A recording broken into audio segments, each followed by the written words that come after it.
TV के सारे दर्शकों को मेरी वालों प्रेम भरी नमस्कार। जय गुरुदेव, जय भीम, जय भारत।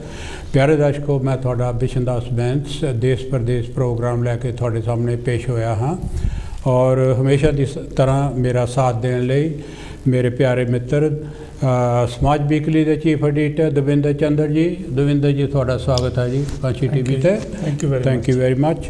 प्यारे दर्शकों, अज असी कोई नवा इशू नहीं लैके आए क्योंकि चलदा इशू पिछले हफ्ते जड़ा असी करोना वायरस बारे थोड़े नाल विचार वटांदरा कीता सी और बहुत सारिया खबरां तुसी रेडियो टैलीविजन ते देखते हो, अखबारां तां नहीं आउंदियां और असी कोई ज़्यादा नवीं खबरां नहीं उहदे बारे तुहानू देणियां, पर तुहाडे नाल असी आउंदे आ विचार वटांदरा करन क्योंकि दूसरे टैलीविजनां ते भी आम दिन रात इहो खबरां चलदियां और असी भी कांशी टीवी ते इस खबर नूं अपना एक हिस्सा बनाया है। सो इस करके तुहाडे नाल अज असी करोना वायरस बारे विचार वटांदरा करांगे और सब तो पहला असी इस मुल्क दे बारे थोड़ा जिहा तुहानू दसना चाहुंदे हां क्योंकि अंग्रेजी दे विच सारे प्रोग्राम आउंदे आ। घर दे विच कई पुराने साडे वर्गे जिहड़े साथी हैगे आ उन्हां नूं कई गल्लां समझ नहीं आउंदियां हैं और सब तो पहला असी ये दसना चाहुंदे कि सरकार ने पिछले सोमवार तो प्यारे दर्शकों इत्थे दा जिहड़ा लॉकडाउन सीगा उहदे विच कुछ नरमाई लिआंदी। नरमाई दे नाल ये आ कि उन्होंने कहा कि पब क्लब या रेस्टोरेंट ये भी खोल सकते हैं और कई होर जिहड़े काम सीगे दस्तकारी दे वो भी हज़ारां ही खोले और उहदे नाल ये भी आ कि ज़्यादा जिहदे वल ध्यान देण दी जरूरत हैगी आ वो हैगा हॉलीडे दा। लोगों को बहुत इत्थे पुस पिया आ कि हॉलीडे जरूर जाना हैगा, बाहरले मुल्क दे विच जाना। कोई टाइम सीगा दविंदर जी जदों आपां पहलां आए थे कोई बाहर जांदा ही नहीं सी, इत्थे ब्लैकपूल जाया हुंदा सीगा जां ब्राइटन जाया हुंदा सीगा। सो अजकल ये आ कि एयरपोर्टां जिहड़ियां ओह भर जांदियां और जिहड़ा हैगा लॉकडाउन दा हैगा गौरमेंट ने वो प्यारे दर्शकों एक सिस्टम बनाया हैगा, एक ट्रैफिक लाइट सिस्टम और जिहड़ा कि उन्होंने अप्रैल तो शुरू किया है ਜਾਂ मार्च तो ही शुरू किया है एंड ते वो ट्रैफिक लाइट सिस्टम ये सीगा कि रैड लाइट जिहड़ी हैगी आ वो तकरीबन लॉकडाउन वर्गा ही आ। दूजे मुल्कां ते जाण लई जां दूजे मुल्क तां आउण लई जिद्दां इंडिया हैगा ज़्यादा उत्थे खराबी हुई आ वो रैड लाइट दे विच मुल्क लिआंदा है। बहुत सारे मुल्क रैड लाइट च लिआंदे उत्थों फ्लाइटां बंद कीतियां, आउणा जाना उत्थों बंद कीता है। ठीक है, अच्छा एंबर लाइट हैगी आ उत्थे कुछ मुल्कां दे विच जा सकदे आ पर मुड़ के आउंदिआं नूं इत्थों जाण लग्गिआं नूं भी टैस्ट करा के जाना पैंदा, उत्थों आउण लग्गिआं नूं भी टैस्ट कराउणा पैंदा। मोटी मोटी गल दसदा और इत्थे आके क्वारंटाइन तकरीबन उन्हां नूं 10-15 दिन रहना पैंदा हैगा। वो भी ये हैगा भी अपने घर दे विच रह सकदे पर जिहड़े रैड लाइट एरिए तो आउंदे हैगे आ उन्हां नूं एयरपोर्ट दे उत्ते रखदे आ, मतलब होटल दे विच और तकरीबन उहदे बारे वो खर्चा वगैरह भी बहुत उन्हां नूं पैंदा हैगा, बहुत एक्सपेंसिव हैगा। सो वो जिहड़ा हैगा वो एंबर जिहड़ा हैगा उन्हां दा ट्रैफिक लाइट हैगा पर ग्रीन जिहड़ा हैगा लाइट हैगी आ उहदे विच ये आ कि बहुत थोड़े मुल्क हैगे आ जिन्हां दे विच यूरोप दा इक्को ही मुल्क जिहड़ा दविंदर जी पुर्तगाल है जी और पुर्तगाल वालियां ने भी तकरीबन कई बंदिशां लाइयां हैगियां। वो भी जदों भी किसी ने जाना होवे पुर्तगाल रैड लाइट एरिया हैगा उत्थे आउणा जाना जिद्दां नॉर्मल हैगा। इत्थों आके 2 हफ्ते क्वारंटाइन या 10 दिन क्वारंटाइन दे विच नहीं रहना पैंदा हैगा पर फिर भी ये हैगा कि गौरमेंट कहती है कि हर एक चीज़ जिहड़ी आ तुहानूं ये आ कि असी खुल तां देई जाने आहिस्ता आहिस्ता पर तुहानूं बहुत केयरफुल रहना पैना। और जिथों तक यूरोपीयन बाकी कंट्रियां दा हैगा इटली फ्रांस हैगा स्पेन हैगा ईवन जर्मन जां बेल्जियम हैगा ये जिहड़े हैगे आ मुल्क हैगे इत्थे तुसीं जा तां सकदे हैगे पर वो रैड लाइट दे विच हैगे आ और उहदे लई हाले बंदिशां बहुत हैगियां। यूरोपीयन कंट्रियां जिहड़ियां हैगियां इहदे बारे वो बहुत विचार कर रहे आ अपने यूरोपीयन यूनीयन दे विच उन्हां ने कोई खास हाले इहदे बारे रिलैक्सेशन नहीं दित्ती और ਇਹਦੇ ਨਾਲ ही एक बहुत ही वड्डी गल हैगी आ। पहली तो इहो ही आ मैं तुहानूं दसना चाहुंदा हैगा कि मास्क जरूर लाओ प्लीज़, कदी तुसी मास्क नूं ना छड्डो। स्टोरां दे विच जाने जे खोल दित्ते हैगे आ तां तुसी अपना बचाव जरूर करो और 2 मीटर का डिस्टेंस जिहड़ा वो भी जरूर रखो और हत्थां नूं सैनीटेशन वगैरह या घर आके हत्थ वाश करने या बाहरों कोई चीज़ लियाउणी है तुसी ग्रोसरी वगैरह उहनूं वाश करना या सैनीटाइजर हुंदा हैगा उहदे नाल उहनूं तुसी बिल्कुल साफ करना और बड़ी सावधानी बरतनी हैगी आ। और इहदे नाल ही ये हैगा कि रौला जिहड़ा पिया हैगा करोना वायरस इंडियन वायरेंट का मतलब इंडिया वर्गा हैगा उहदे केस इत्थे बहुत आ रहे हैं। ਉਹਦੇ ਵਿੱਚ ਤਾਂ ਜਿਹੜਾ ਪਹਿਲੇ ਵਾਲਾ ਉਹਦੇ ਵਿੱਚ ਕੀ ਫਰਕ ਹੈਗਾ ਟੈਲੀਵਿਜ਼ਨ ਤੇ ਵੀ ਦੱਸਦੇ ਆ ਔਰ ਇੰਡੀਆ ਦੇ ਵਿੱਚ ਵੀ ਇਸ ਗੱਲ ਦਾ ਬਹੁਤ ਰੌਲਾ ਪਿਆ ਹੈਗਾ ਭਈ ਇਹ ਜਿਹੜਾ ਹੈਗਾ ਨਵੀਂ ਕਿਸਮ ਦਾ ਅੱਗੇ ਜੋ ਕਰੋਨਾ ਵਾਇਰਸ ਜਿਸ ਕਿਸਮ ਦਾ ਸੀਗਾ ਉਹਦੇ ਉੱਪਰ ਥੋੜ੍ਹਾ ਜਿਹਾ ਇੱਕ ਹੋਰ ਹੈਗਾ ਚੱਲ ਪਿਆ ਵੀ ਉਹਦੇ ਵਿੱਚ ਗੱਲਾਂ ਕੀ ਹੈਗੀਆਂ। ਇੱਕ ਤਾਂ ਇਹ ਹੈਗਾ ਕਿ ਉਹ ਖਿਲਰਦਾ ਬਹੁਤ ਜਲਦੀ ਆ और अगे सीगा कहते 1 तो 2 4 6 7 8 10 ये कहते हैं भाई ये मल्टीप्लाई होंदा हैगा खिलरदा बहुत हैगा। और ये बारे पिछले हफ्ते भी माड़ा जिहा मैंशन किया है कि जिथे जिथे इन्होंने केस मिले हैगे आ और उत्थे उत्थे इन्होंने खोज की और लोगों को टेस्ट किया और टेस्ट एंड ट्रीट एंड उन्होंने मतलब हॉस्पिटल जिदा ही ट्रीटमेंट सी उन्होंने दी हैगी आ। और इस टाइम के उत्ते इस मुल्क के तकरीबन 2000 के उपर केस जोड़े 2500 तक इन्हों इत्थे इंग्लैंड के मिल गए आ। वो कित्थों मिले है इंडिया तो हाले फ्लाइटां आ रही हैं ऐसी कोई गल नहीं हैगी।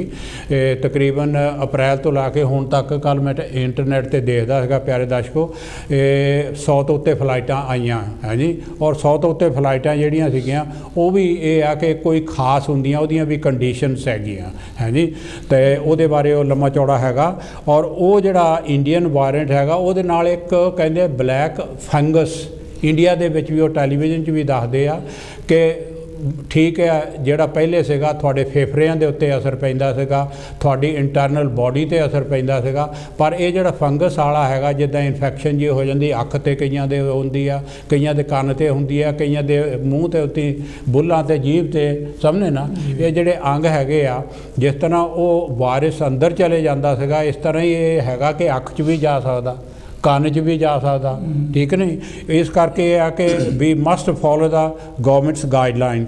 और जितों तक इस मुल्क के विच हैगी आ इस टाइम तक जिहड़ियां 1,27,691 मौतां हो चुकियां और केस जिहड़े हैगे 44,50,000 जिहड़े केस इन्हां दे होए आ हॉस्पिटल दे विच प्यारे दर्शकों ये हैगा कि बहुत घੱਟ इन्हां दे बंदे हैगे आ तकरीबन 900-950 बंदा हैगा और इन्हां दे बेडां खाली हैं। और उहदा नतीजा ये हैगा क्यों हैगा इन्ना थले इन्हां दे आ गया और जिहड़ा इन्हां ने हिसाब लाया सीगा उस हिसाब दे नाल आस्ता आस्ता जिहड़ी ट्रैफिक लाइट हैगी प्रोग्राम बनाया सीगा ये आस्ता आस्ता थले क्यों आ रहे हैं उहदी मैं वजह दसनी चाहुंदा है। उहदी वजह एक ये है कि गौरमेंट ने स्ट्रिक्ट लॉकडाउन किया स्ट्रिक्ट हैगा कि रैड लाइट एरिया जिहड़ा उत्थों फ्लाइटां बंद कीतियां जे आउंदियां भी हैगियां तां उन्हां दी बिल्कुल निगरानी हुंदी आ उन्हां दी पुੱਛ-ਗਿੱਛ हुंदी आ उन्हां दा इलाज हुंदा उन्हां दे टैसट हुंदे आ उहदे विच कोई ये आ कि रिलैक्सेशन नहीं हैगी। और चौथा ये हैगा कि टीका जिहड़ा वैक्सीनेशन दा प्रोग्राम सीगा इन्हां ने बहुत तेज़ी दे नाल बहुत ईमानदारी दे नाल सारे मुल्क दे विच अज तक तकरीबन 37 मिलियन लोगों नूं जिहड़ा हैगा वो पहला टीका लग चुका और जिहड़ा हैगा दूजा टीका हैगा वो 2.59 या 2.60 इन्ने मिलियन नूं लग चुका और लोगों नूं ये आ कि जिहड़े फस्ट हैगा तकरीबन 70% जिहड़े अडल्ट आ उन्हां नूं टीका लग चुका है नी। ये एक बहुत विस्तार नाल मैं तुहानूं दस्सिया हैगा। और जिहड़े टीके लगने शुरू होए हुण उहदा भी उन्होंने प्रोग्राम बनाया कि पहला 60 साल ताईं 70 साल ताईं सीगा 60 साल ताईं होया उस तो बाद 50 साल ताईं हुण इन्होंने 40 साल तो उत्ते जिहड़े आ और आहिस्ता आहिस्ता 18 साल तो उत्ते जिहड़े आ अडल्ट हैगे उन्होंने भी टीके ला देने। दविंदर जी तुसीं की कुछ कहना? Thank you very much. पहला तुसीं बहुत चंगी तरह एक्सप्लेन कर दित्ते जो इत्थे दे हालात हैगे जी जी इट्स सो नाइस बहुत वधिया। अच्छा तुसीं एक मैंशन कीता सीगा जी इंडिया दा जिहड़ा मैंशन कीता कि जिहड़ी ब्लैक फंगस हैगी जी एक मैं न्यूज़ सुणदा सीगा अज कि ब्लैक फंगस दा ਡੇਂਜਰਸ ਹੈਗੀ ਆ ਹਾਂ। ਮਤਲਬ ਜਿਹੜੀ ਕਰੋਨਾ ਵਾਇਰਸ ਤੋਂ ਬਾਅਦ ਜਿਹੜੀ ਬਲੈਕ ਫੰਗਸ ਆ ਹਾਂ। ਉਹ ਇੱਕ ਹੋਰ ਵਾਇਰਸ ਹੈਗੀ ਆ। ਜੀ ਜੀ ਔਰ ਇੱਕ ਕਹਿੰਦੇ ਵਾਈਟ ਫੰਗਸ ਵੀ ਆਈ ਆ, ਉਹ ਬਿਹਾਰ ਦੇ ਵਿੱਚੋਂ ਹਾਲੇ ਜਿਹੜੇ ਉੱਥੇ ਇੱਕ ਇੰਸਟੀਚਿਊਟ ਹੈਗਾ ਜੀ। ਮੈਡੀਕਲ ਇੰਸਟੀਚਿਊਟ, ਉਹਨਾਂ ਨੇ ਦੱਸਿਆ ਹੈਗਾ। ਹਾਂ। ਔਰ ਉਹ ਕਹਿੰਦੇ ਬਲੈਕ ਫੰਗਸ ਨਾਲੋਂ ਵੀ ਡੇਂਜਰਸ ਹੈਗੀ ਆ। ਦੱਸੋ ਤਾਂ ਹੈ so we have to be very careful. Very careful, ਪਰ ਜਿਹੜੇ ਇੱਥੇ ਦੇ ਹਾਲਾਤ ਜਿੱਦਾਂ ਚੰਗੀ ਗੱਲ ਹੈਗਾ ਕਿ ਇੱਥੇ ਦੇ ਹਾਲਾਤਾਂ ਤੇ ਹਾਂ। ਸਰਕਾਰ ਨੇ ਹਾਂ। ਔਰ ਲੋਕਾਂ ਨੇ ਰਲ ਕੇ ਕਬਜ਼ਾ ਮਤਲਬ ਉੱਤੇ ਕੰਟਰੋਲ ਕਰ ਲਿਆ ਹਾਂ। ਉਹਨੂੰ, you know which is good ਹੈਗੀ, ਚੰਗੀ ਗੱਲ ਆ। ਔਰ ਗਾਹਾਂ ਵੀ ਜਿੱਦਾਂ ਤੁਸੀਂ ਦੱਸਿਆ ਵੀ ਸਾਰਿਆਂ ਨੂੰ ਬਿਲਕੁਲ ਧਿਆਨ 'ਚ ਰੱਖਣਾ ਚਾਹੀਦਾ, ਖਬਰਦਾਰ ਰਹਿਣਾ ਚਾਹੀਦਾ। ਜੀ ਜੀ ਜਿਹੜੇ ਪ੍ਰੀਕਾਸ਼ਨਸ ਹੈਗੇ ਉਹ ਲੈਣੇ ਚਾਹੀਦੇ ਆ। ਅੱਗੇ ਤੁਰੀਏ। ਪਰ ਜਿਹੜੀ ਇੰਡੀਆ ਦੀ ਹਾਲਾਤ ਹੈਗੇ ਆ, ਮੈਂ ਉਹੀ ਲੱਗਦਾ ਹਾਂਜੀ, ਜਿਹੜੇ ਇੰਡੀਆ ਦੇ ਹਾਲਾਤ ਜਿਹੜੇ ਹਾਂ ਮੀਡੀਆ ਦੇ ਵਿੱਚ ਕਈ ਵਾਰੀ ਦੱਸਿਆ ਜਾਂਦਾ, ਪ੍ਰੋਪੇਗੈਂਡਾ ਕਹਿ ਲਓ, ਜਿਹੜਾ ਮੋਦੀ ਮੀਡੀਆ ਉਹ ਕਰਦਾ ਹੈਗਾ ਕਿ ਅੰਡਰ ਕੰਟਰੋਲ ਆ ਰਹੀ ਆ, ਜਿਹੜੇ ਕੇਸਿਸ ਘਟ ਰਹੇ ਹੈਗੇ ਆ। ਪਰ ਜਿਹੜੀ ਹਕੀਕਤ ਹੈ, ਜ਼ਮੀਨੀ ਹਕੀਕਤ ਆ ਨਾ, ਉਹ ਬਹੁਤ ਬੁਰੀ ਹੈਗੀ ਆ। ਬਿਲਕੁਲ ਯੂ ਨੋ ਮਤਲਬ ਇਟਸ ਬੈਡ, ਰੀਅਲੀ ਬੈਡ। ਮੈਂ ਇੱਕ ਦੇਖਦਾ ਸੀਗਾ ਦੈਨਿਕ ਭਾਸਕਰ ਦੀ ਖਬਰ ਆ, ਨਿਊਜ਼ਪੇਪਰ ਦੀ। ਉਹਦੇ ਵਿੱਚ ਜਿਹੜਾ 1140 ਮੀਲ ਦੇ ਇਲਾਕੇ ਦੇ ਵਿੱਚ ਜੀ ਜੀ 27 ਜ਼ਿਲ੍ਹਿਆਂ ਦੇ ਵਿੱਚ ਗੰਗਾ ਦੇ ਵਿੱਚ ਲਾਸ਼ਾਂ ਤਰਦੀਆਂ ਮਿਲੀਆਂ। ਓਹੋ। ਔਰ ਜਿਹੜੇ ਦੀ ਗਿਣਤੀ 2000 ਦੇ ਤਕਰੀਬਨ ਲਾਗੇ ਹੈ, ਜਿਨ੍ਹਾਂ ਨੂੰ ਲੋਕੀ ਮਤਲਬ ਜਲਾ ਨਹੀਂ ਸਕਦੇ ਜਾਂ ਦਬਾ ਨਹੀਂ ਸਕਦੇ, ਉਹ ਉੱਦਾਂ ਹੀ ਦਰਿਆ 'ਚ ਰੋੜ ਦਿੰਦੇ। ਜੀ ਜੀ ਰੋੜ ਦਿੰਦੇ ਹੈਗੇ। ਆਪਾਂ ਜਿਹਦੇ ਪਿੱਛੇ ਲਾਸਟ ਵੀਕ ਜ਼ਿਕਰ ਵੀ ਕੀਤਾ ਸੀ। ਸੋ ਵਿਚ ਬਹੁਤ ਦੁਖਦਾਈ ਗੱਲ ਹੈਗੀ, ਬਹੁਤ ਹੈ। ਹਾਂਜੀ। ਔਰ ਪਿੱਛੇ ਤੁਹਾਨੂੰ ਪਤਾ ਕਿ ਯੂਪੀ ਦੇ ਵਿੱਚ ਪੰਚਾਇਤ ਦੇ ਇਲੈਕਸ਼ਨ, ਗ੍ਰਾਮ ਪੰਚਾਇਤਾਂ ਦੇ ਇਲੈਕਸ਼ਨ ਹੋਏ ਆ। ਹਾਂਜੀ ਹਾਂਜੀ। ਔਰ ਗ੍ਰਾਮ ਪੰਚਾਇਤਾਂ ਦੇ ਵਿੱਚ ਜਿਹੜੇ ਜੋਬਾਂ ਜਿਹੜੀਆਂ ਮਤਲਬ ਜਿਹੜੀਆਂ ਡਿਊਟੀਆਂ ਲੱਗੀਆਂ ਸੀ, ਉਹ ਟੀਚਰਾਂ ਦੀਆਂ ਲੱਗੀਆਂ ਸੀ। ਬਿਲਕੁਲ। ਇੰਡੀਆ 'ਚ ਆਮ ਅਕਸਰ ਇਹੀ ਹੁੰਦਾ ਕਿ ਜਦੋਂ ਇਲੈਕਸ਼ਨ ਹੁੰਦੇ ਆ, ਜਿਹੜੇ ਸਕੂਲਾਂ ਦੇ ਟੀਚਰ ਆ, ਉਹਨਾਂ ਦੀਆਂ ਜੋਬਾਂ, ਉਹਨਾਂ ਦੀ ਡਿਊਟੀ ਲਾ ਦਿੱਤੀ ਜਾਂਦੀ ਹੈ। ਪਰ ਉਹ ਡਿਊਟੀ ਦਾ ਲਾਤੀ, ਹੁਣ ਉਸ ਤੋਂ ਬਾਅਦ ਟੀਚਰਾਂ ਦੀ ਡੈਥਸ ਹੋ ਰਹੀਆਂ। ਗਵਰਨਮੈਂਟ ਇਹ ਕਹਿੰਦੀ ਹੈ ਕਿ 700 ਟੀਚਰ ਦੀ ਡੈਥ ਹੋਈ ਆ। ਪਰ ਜਿਹੜੀ ਟੀਚਰ ਯੂਨੀਅਨਸ ਹੈਗੇ ਉਹ ਕਹਿੰਦੇ 1600 ਤੋਂ ਜ਼ਿਆਦਾ ਡੈਥ ਹੋ ਚੁੱਕੀਆਂ ਟੀਚਰ ਦੀਆਂ। ਦੱਸੋ ਯੂ ਨੋ ਮਤਲਬ ਸਮਝ ਨਹੀਂ ਆਉਂਦੀ ਵੀ ਕੀ ਜਿਹੜੇ ਇਲੈਕਸ਼ਨ ਕਰਾਉਣੇ ਕਰੋਨਾ ਦੇ ਵਿੱਚ, ਮਹਾਮਾਰੀ ਦੇ ਵਿੱਚ ਜ਼ਰੂਰੀ ਸੀ। ਬਿਲਕੁਲ। ਔਰ ਫਿਰ ਜਿਹੜੀ ਸਰਕਾਰ ਉੱਥੇ ਦੀ ਹੈਗੀ ਉਹ ਕਹਿੰਦੀ ਆ ਕਿ ਜਿਹੜਾ ਮੁਆਵਜ਼ਾ ਆ, ਡੈਥ ਦਾ ਮੁਆਵਜ਼ਾ, ਉਹ ਉਹਨਾਂ ਨੂੰ ਦਿੱਤਾ ਜਾਊਗਾ ਜਿਹੜੇ ਸਿਰਫ ਡਿਊਟੀ ਤੇ ਆ। ਜਿਹੜੇ ਕਰੋਨਾ ਹੋ ਗਿਆ ਉਹ ਘਰ ਜਾ ਕੇ ਬਾਅਦ 'ਚ ਮਰਦੇ ਆ, ਉਹਨਾਂ ਨੂੰ ਕੋਈ ਮੁਆਵਜ਼ਾ ਨਹੀਂ।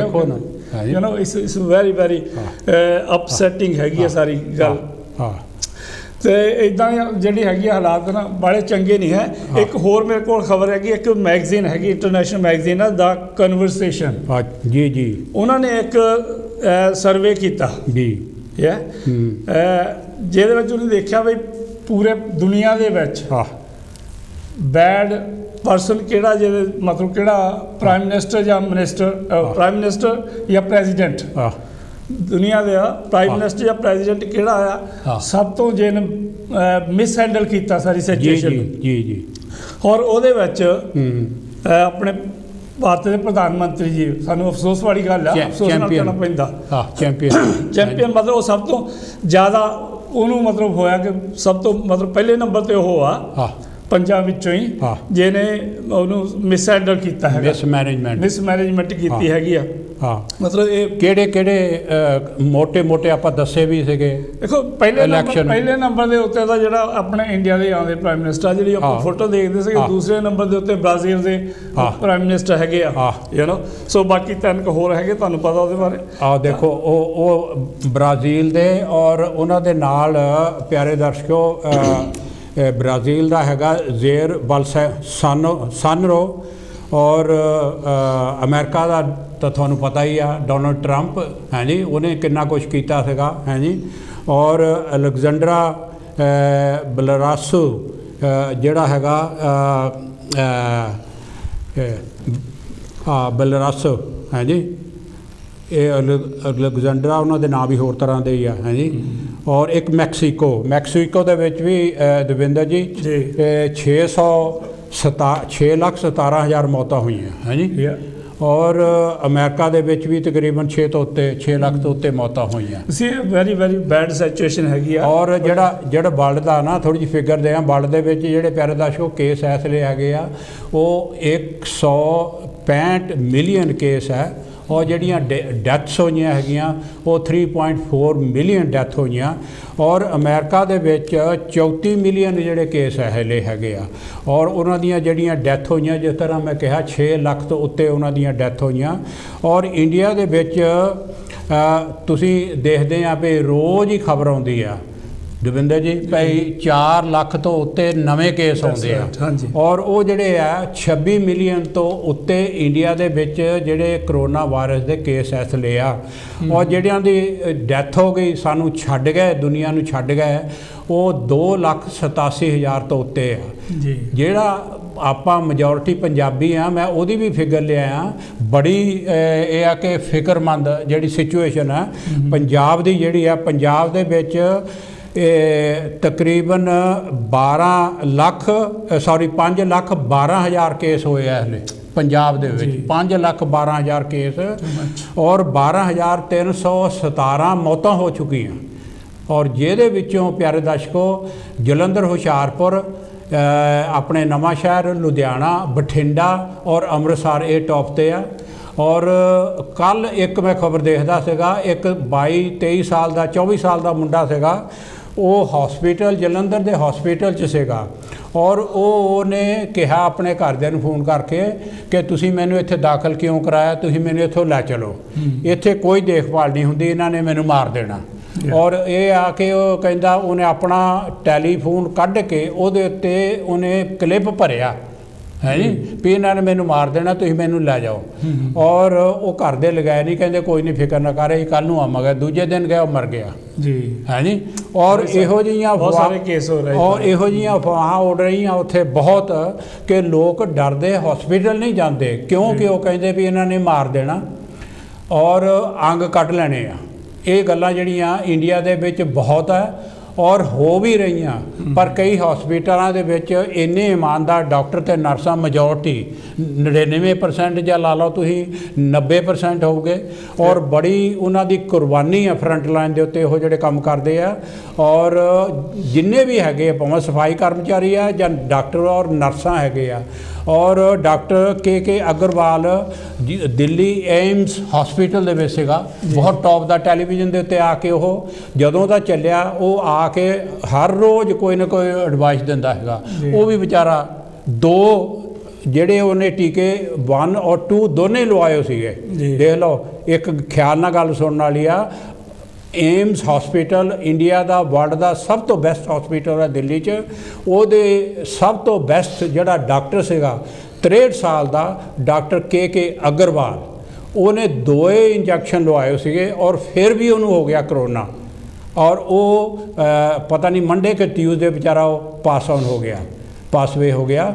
ਔਰ ਉਹਦੇ ਨਾਲ ਉਹਨਾਂ ਨੇ ਫਿਗਰ ਦੱਸੀ ਕਿ 200 ਤਕਰੀਬਨ 70 ਡਾਕਟਰ ਔਰ ਨਰਸਸ ਜਿਹੜੇ ਹਸਪਤਾਲਾਂ ਦੇ ਵਿੱਚ ਉਹ ਇਸ ਕਰੋਨਾ ਵਾਇਰਸ ਦੇ ਸ਼ਿਕਾਰ ਹੋਏ ਆ। ਸਾਡੀ ਉਹਨਾਂ ਨੂੰ ਸਲੂਟ ਹੈ, ਸ਼ਰਧਾਂਜਲੀ ਭੇਂਟ ਕਰਦੇ ਆ ਜਿਨ੍ਹਾਂ ਨੇ ਕੁਰਬਾਨੀ ਦਿੱਤੀ ਆ, ਫਰੰਟ ਲਾਈਨ ਵਾਰੀਅਰ ਹੈਗੇ ਆ। ਪਰ ਜਿਨ੍ਹਾਂ ਦੇ ਬਾਰੇ ਗੱਲਾਂ ਆ ਰਹੀਆਂ ਹਨ, ਅਸੀਂ ਇਹ ਦੇਖੀਆਂ ਵੀ ਆ, ਕਲਿੱਪ ਵੀ ਦੇਖਿਆ, ਅਸੀਂ ਹੋ ਸਕਦਾ ਯਕੀਨ ਨਾ ਕਰਦੇ ਹੋਏ ਜਾਂ ਉਹ ਚੰਗੇ ਨਾ ਲੱਗਦੇ ਹੋਏ ਦਿਖਾ ਨਹੀਂ ਸਕਦੇ ਹੋ ਭਈ ਜਿਸ ਤਰ੍ਹਾਂ ਉਹਨਾਂ ਦੇ ਅੰਗ ਵੀ ਕੱਢ ਕੇ ਲੋਕ ਇਸ ਮੌਕੇ ਦਾ ਜਿਹੜਾ ਨਾ ਫਾਇਦਾ ਉਠਾ ਰਹੇ ਆ, ਉਹ ਬਿਲਕੁਲ ਗਲਤ ਔਰ ਨਿੰਦਨੀय ਹੈ। ਤੁਸੀਂ ਕੁਝ ਕਹਿਣਾ ਜੀ? ਹਾਂ, ਇੱਕ ਨਾ ਮਤਲਬ ਇੰਡੀਆ ਦੀ ਹਾਲਤ ਤਾਂ ਖਰਾਬ ਹੀ ਹੈਗੀ ਆ, ਜਿੱਦਾਂ ਆਪਾਂ ਲਾਸਟ ਵੀਕ ਵੀ ਗੱਲ ਕਰਦੇ ਸੀਗੇ ਕਿ ਜਿਹੜੀਆਂ ਡੈੱਡ ਬੋਡੀਜ਼ ਹੈਗੀਆਂ ਆ ਉਹਨਾਂ ਦੀ ਬਹੁਤ ਪ੍ਰੋਬਲਮ ਆ ਰਹੀ ਆ, ਬਹੁਤ ਹੈ ਤੇ ਮਤਲਬ ਕਿਉ ਲੱਗੇ ਹੋ ਆ ਹਰੇਕ ਜਗ੍ਹਾ ਹੀ, ਹਾਂਜੀ, ਤੇ ਨੰਬਰ ਲੱਗੇ ਹੈਗੇ ਆ। ਇੱਕ ਸਕੈਚ ਹੈਗੀ ਆ ਕਾਫੀ ਵਧੀਆ ਮਿਹਨਤ ਕਰਕੇ ਕਿਸੇ ਨੇ ਬਣਾਈ ਹੈਗੀ ਆ, ਮੈਂ ਚਾਹੁੰਦਾ ਕਿ ਦਰਸ਼ਕਾਂ ਨੂੰ ਉਹ ਦਿਖਾਈ ਜਾਵੇ। ਉਹ ਮਤਲਬ ਇੱਦਾਂ ਕਿ 2 ਜਿਹੜੀਆਂ ਡੈੱਡ ਬੋਡੀਜ਼ ਹੈਗੀਆਂ ਉਹੀ ਆਪਸ ਵਿੱਚ ਗੱਲਬਾਤ ਕਰਦੇ ਹੈਗੇ ਆ ਤੇ ਜੇ ਤੋਂ ਕਾਫੀ ਕੁਝ ਸਿੱਖਣ ਨੂੰ ਮਿਲਦਾ ਹੈਗਾ। ਉਹਨਾਂ ਨੇ ਇੱਕ ਕਿਸਮ ਦਾ ਡਰਾਮਾ ਬਣਾਇਆ, ਹਾਂ ਸਕੈਚ ਮਤਲਬ ਪਲੇ ਹੀ ਇੱਕ ਪਲੇ ਬਣਾਇਆ, ਇਸ ਸੋ ਨਾਈਸ। ਮਤਲਬ ਇਸ ਤਰੀਕੇ ਨਾਲ ਲੈਣਾ ਚਾਹੀਦਾ ਕਿ 2 ਡੈੱਡ ਬੋਡੀਜ਼ ਆ, ਉਹਨਾਂ ਦੇ ਜਿਹੜੇ ਡਾਇਲੌਗ ਆਪਸ ਵਿੱਚ ਹੈਗੇ ਆ ਉਹ ਸੁਣਨ ਵਾਲੇ ਹੈਗੇ ਆ ਔਰ ਬਹੁਤ ਸਿੰਪਲ ਤਰੀਕੇ ਨਾਲ ਉਹਨਾਂ ਪੇਸ਼ ਕੀਤੇ ਹੋਏ। ਹਾਂਜੀ ਹਾਂਜੀ, ਦਿਖਾਉਣਾ ਜੀ ਟੈਕਨੀਸ਼ੀਅਨ ਜੀ, ਉਹ ਜਿਹੜੇ ਇੱਕ ਕਲਿੱਪ ਦਿਖਾਉਣੀ ਜਰਾ। ਕਿਹੜਾ ਨੰਬਰ ਹੈ? ਓਏ ਪਤਾ ਨਹੀਂ ਨੰਬਰਾਂ ਦਾ, ਨੰਬਰਾਂ ਦੀ ਦੌੜ 'ਚ ਹੀ ਮਰਿਆ ਲੱਗਦਾ। ਆਹ ਕਿਹੜੇ ਨੰਬਰ ਦਾ ਸੰਸਕਾਰ ਆ? ਓਏ ਪਤਾ ਨਹੀਂ ਯਾਰ ਕਿਹੜੇ ਨੰਬਰ ਦਾ ਸੰਸਕਾਰ ਆ, ਚੁੱਪ ਕਰਕੇ ਨਹੀਂ ਪਿਆ ਜਾਂਦਾ ਨਾ। ਜਦੋਂ ਜਿਉਂਦਾ ਸੀ ਉਦੋਂ ਕਿਹੜਾ ਰਾਸ਼ਨ ਦੀਆਂ ਲੈਣਾਂ 'ਚ ਨਹੀਂ ਲੱਗਿਆ, ਕਦੇ ਬੈਂਕਾਂ ਦੀਆਂ ਲੈਣਾਂ 'ਚ ਲੱਗਿਆ, ਕਦੇ ਰਾਸ਼ਨ ਦੀਆਂ ਲੈਣਾਂ 'ਚ ਲੱਗਿਆ, ਕਦੇ ਬਿਜਲੀ ਭਰਨ ਦੇ ਬਿੱਲ ਦੀਆਂ ਲੈਣਾਂ 'ਚ ਲੱਗਿਆ, ਤੇ ਹੁਣ ਵਾਰੀ ਨਹੀਂ ਡਿੱਕੀ ਜਾਂਦੀ। ਉਹਨਾਂ ਲੈਣਾ 'ਚ ਮੈਂ ਖੁਦ ਵੀ ਲੱਗਿਆ ਸੀ, ਤੇ ਇੱਥੇ ਮੇਰੇ ਬੱਚੇ ਲੱਗੇ ਨੇ। ਵੇਖੇ ਨਹੀਂ ਜਾਂਦੇ ਯਾਰ।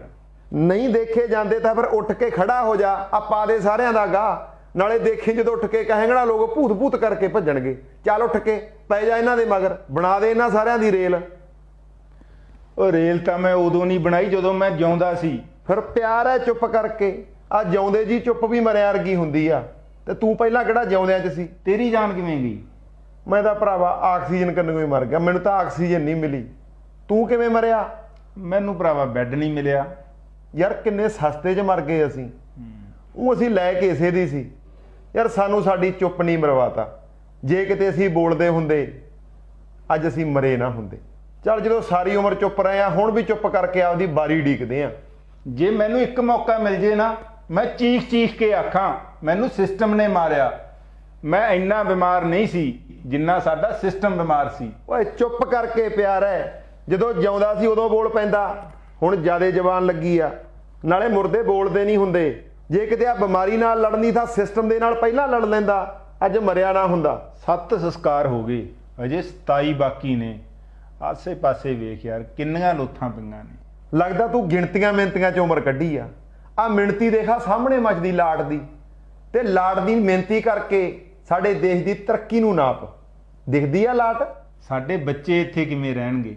ਮਹਾਮਾਰੀ ਤੇ ਨਫ਼ਰਤ ਚਾਰੇ ਪਾਸੇ ਫੈਲੀ ਪਈ ਆ। ਗੱਲ ਤਾਂ ਤੇਰੀ ਸਹੀ ਆ ਨਾ। ਤੂੰ ਨਫ਼ਰਤ ਨੂੰ ਮਿਟਾਉਣ ਵਾਸਤੇ ਕੀਤਾ ਕੀ ਆ? ਹੁਣ ਤੱਕ ਕੀਤਾ ਕੁਛ? ਸਹੀ ਗੱਲ ਆ ਯਾਰ, ਕੁਝ ਨਹੀਂ ਕੀਤਾ। ਫਿਰ ਖੁਦ ਨੂੰ ਲਾਹਣਤਾ ਪਾ ਤੇ ਚੁੱਪ ਕਰਕੇ ਪੈ ਜਾ ਤੇ ਬਾਰੀ ਡੀਕ। ਜੇ ਲੜਨਾ ਸੀ ਨਾ ਤਾਂ ਸਿਸਟਮ ਨਾਲ ਲੜਦਾ, ਜਿਹਦੇ ਕਰਕੇ ਆ ਲੈਣ 'ਚ ਲੱਗੇ ਪਏ ਆ। ਹੁਣ ਉੱਚੀ ਉੱਚੀ ਬੋਲੀ ਜਾਣਾ, ਤੇ ਜੇ ਕਿਤੇ ਪਹਿਲਾਂ ਸੰਗ ਪਾੜਿਆ ਹੁੰਦਾ, ਆਵਾਜ਼ ਬੁਲੰਦ ਕੀਤੀ ਹੁੰਦੀ, ਤੇ ਆ ਸਿਸਟਮ ਦੇ ਖਿਲਾਫ ਆਪਾਂ ਦੋਵੇਂ ਲੜੇ ਹੁੰਦੇ, ਤਾਂ ਮਿੱਤਰ ਅੱਜ ਜਿਉਂਦੇ ਹੁੰਦੇ। ਅੱਜ ਆ ਲਾਈਨ 'ਚ ਨਾ ਲੱਗਣਾ ਪੈਂਦਾ। ਤੁਸੀਂ ਕੀ ਕਰਦੇ ਹੋ ਕਿ ਬਾਰੀ ਡੀਕਦੇ ਹੋ? ਜੇ ਸਾਡੇ ਵਾਂਗੂ ਮਰ ਕੇ ਲੜਨਾ ਤਾਂ ਬਾਰੀ ਡੀਕੋ, ਤੇ ਜੇ ਜਿਉਂਦੇ ਜੀ ਲੜਨਾ ਨਾ ਤਾਂ 26 ਤਰੀਕ ਨੂੰ ਲੋਕ ਅਧਿਕਾਰ ਲਹਿਰ ਵਾਲਿਆਂ ਨੇ ਇਸ ਗੰਦੇ ਸਿਸਟਮ ਦੇ ਖਿਲਾਫ ਜੰਗ ਦਾ ਆਗਾਜ਼ ਕਰਨਾ। ਜੇ ਹੋਂਦ ਬਚਾਉਣੀ ਆ ਤਾਂ ਸ਼ਾਮਲ ਹੋ ਜਿਓ, ਤੇ ਸ਼ਾਮਲ ਹੋਣ ਦੇ ਲਈ 8146696144 94144 94639 34000 94173 16401 94636 38105 99882 00541।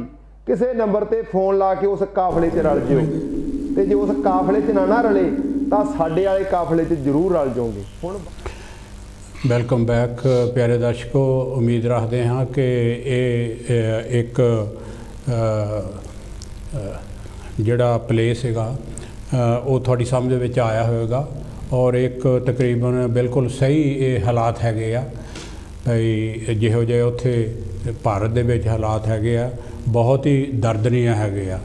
ਅਸੀਂ ਜਦੋਂ ਗੱਲ ਕਰਦੇ ਹਾਂ ਕਿ ਉੱਥੇ ਹਾਲਾਤ ਇਹੋ ਜਿਹੇ ਹੋ ਗਏ ਆ, ਉਹਦਾ ਅਸੀਂ ਦੁਬਾਰਾ ਥੋੜ੍ਹਾ ਜਿਹਾ ਉਹਦੇ ਤੁਹਾਨੂੰ ਪਿੱਛੇ ਲੈ ਚਲੀਏ ਕਿ ਉਹਦੀ ਵਜ੍ਹਾ ਕੀ ਹੈਗੀ ਆ। ਕਿਉਂਕਿ ਅਸੀਂ ਪਹਿਲਾਂ ਵੀ ਦਿਖਾਇਆ ਕਿ ਜਿਹੜੀ ਮੈਨੇਜਮੈਂਟ ਹੈ, ਐਡਮਿਨਿਸਟ੍ਰੇਸ਼ਨ ਹੈ, ਗੌਰਮੈਂਟ ਨੇ ਉੱਥੇ ਕੀ ਕੀਤਾ ਕੀ ਨਹੀਂ ਕੀਤਾ ਹੈਗਾ। ਅਸੀਂ ਅੱਗੇ ਵੀ ਮੈਂਸ਼ਨ ਕੀਤਾ ਕਿ ਇਹਦੀ ਇੱਕ ਖਾਸ ਵਜ੍ਹਾ ਇਹ ਹੈਗੀ ਆ, ਉਹਨਾਂ ਨੇ ਜਿਹੜਾ ਨੇ ਸਰਵੇ ਕਰਕੇ ਅਸੀਂ ਪਹਿਲਾਂ ਦਿਖਾਇਆ ਨਾ, ਟਰੰਪ ਤੇ ਮੋਦੀ ਤੇ ਬ੍ਰਾਜ਼ੀਲ ਤੇ ਮੈਕਸੀਕੋ ਦੇ ਪ੍ਰੈਜ਼ੀਡੈਂਟ, ਉਹਨਾਂ ਬਾਰੇ ਫਿਰ ਸਭ ਤੋਂ ਭੈੜੇ ਇਹਨਾਂ ਨੇ ਕੰਮ ਕੀਤੇ ਆ। ਔਰ ਇੰਡੀਆ ਦੇ ਵਿੱਚ ਜਿਹੜੇ ਮੋਦੀ ਦਾ ਕੰਮ ਸੀਗਾ ਉਹ ਇਹੋ ਹੀ ਸੀਗਾ ਕਿ ਪਹਿਲਾਂ ਤਾਂ ਅਸੀਂ ਤੁਹਾਨੂੰ ਦੱਸਿਆ ਕਿ ਬੰਗਾਲ, ਅਸਾਮ, ਮਦਰਾਸ ਤੇ ਕੇਰਲਾ ਦੇ ਇਲੈਕਸ਼ਨ ਸੀਗੇ, ਉਹਦੇ ਵਿੱਚ ਲੱਗੇ ਰਹੇ। ਔਰ ਨਾਲ ਹੀ ਉਸ ਦੇ ਨਾਲ ਇਹ ਹੈ ਕਿ ਬਾਅਦ ਦੇ ਵਿੱਚ ਕੁੰਭ ਦਾ ਮੇਲਾ ਆ ਗਿਆ। ਹੈਲੋ ਜੀ, ਜੈ ਗੁਰਦੇਵ, ਜੈ ਭੀਮ। ਕੌਣ ਤੇ ਕਿੱਥੋਂ ਸਾਹਿਬ ਜੀ? ਹਾਂਜੀ, ਜੈ ਗੁਰਦੇਵ, ਜੈ ਭੀਮ ਜੀ। ਹਾਂਜੀ, ਮੈਂ ਗੁਰਪ੍ਰੀਤ ਬਾਂਸੀ ਬੋਲਦਾ ਜੀ ਇੱਥੋਂ। ਹਾਂਜੀ ਬਾਂਸੀ ਜੀ, ਤੁਹਾਡਾ ਸਵਾਗਤ ਹੈ ਕਾਂਚੀ ਟੀਵੀ ਤੇ। ਥੈਂਕ ਯੂ ਜੀ, ਥੈਂਕ ਯੂ ਬੈਂਸ ਸਾਹਿਬ, ਔਰ ਸਤਿਕਾਰਯੋਗ ਦਵਿੰਦਰ ਭਾਜੀ ਨੂੰ ਵੀ ਮੇਰੇ ਵੱਲੋਂ ਜੈ ਭੀਮ, ਜੈ ਭਾਰਤ ਜੀ। ਜੈ ਭੀਮ, ਜੈ ਭਾਰਤ।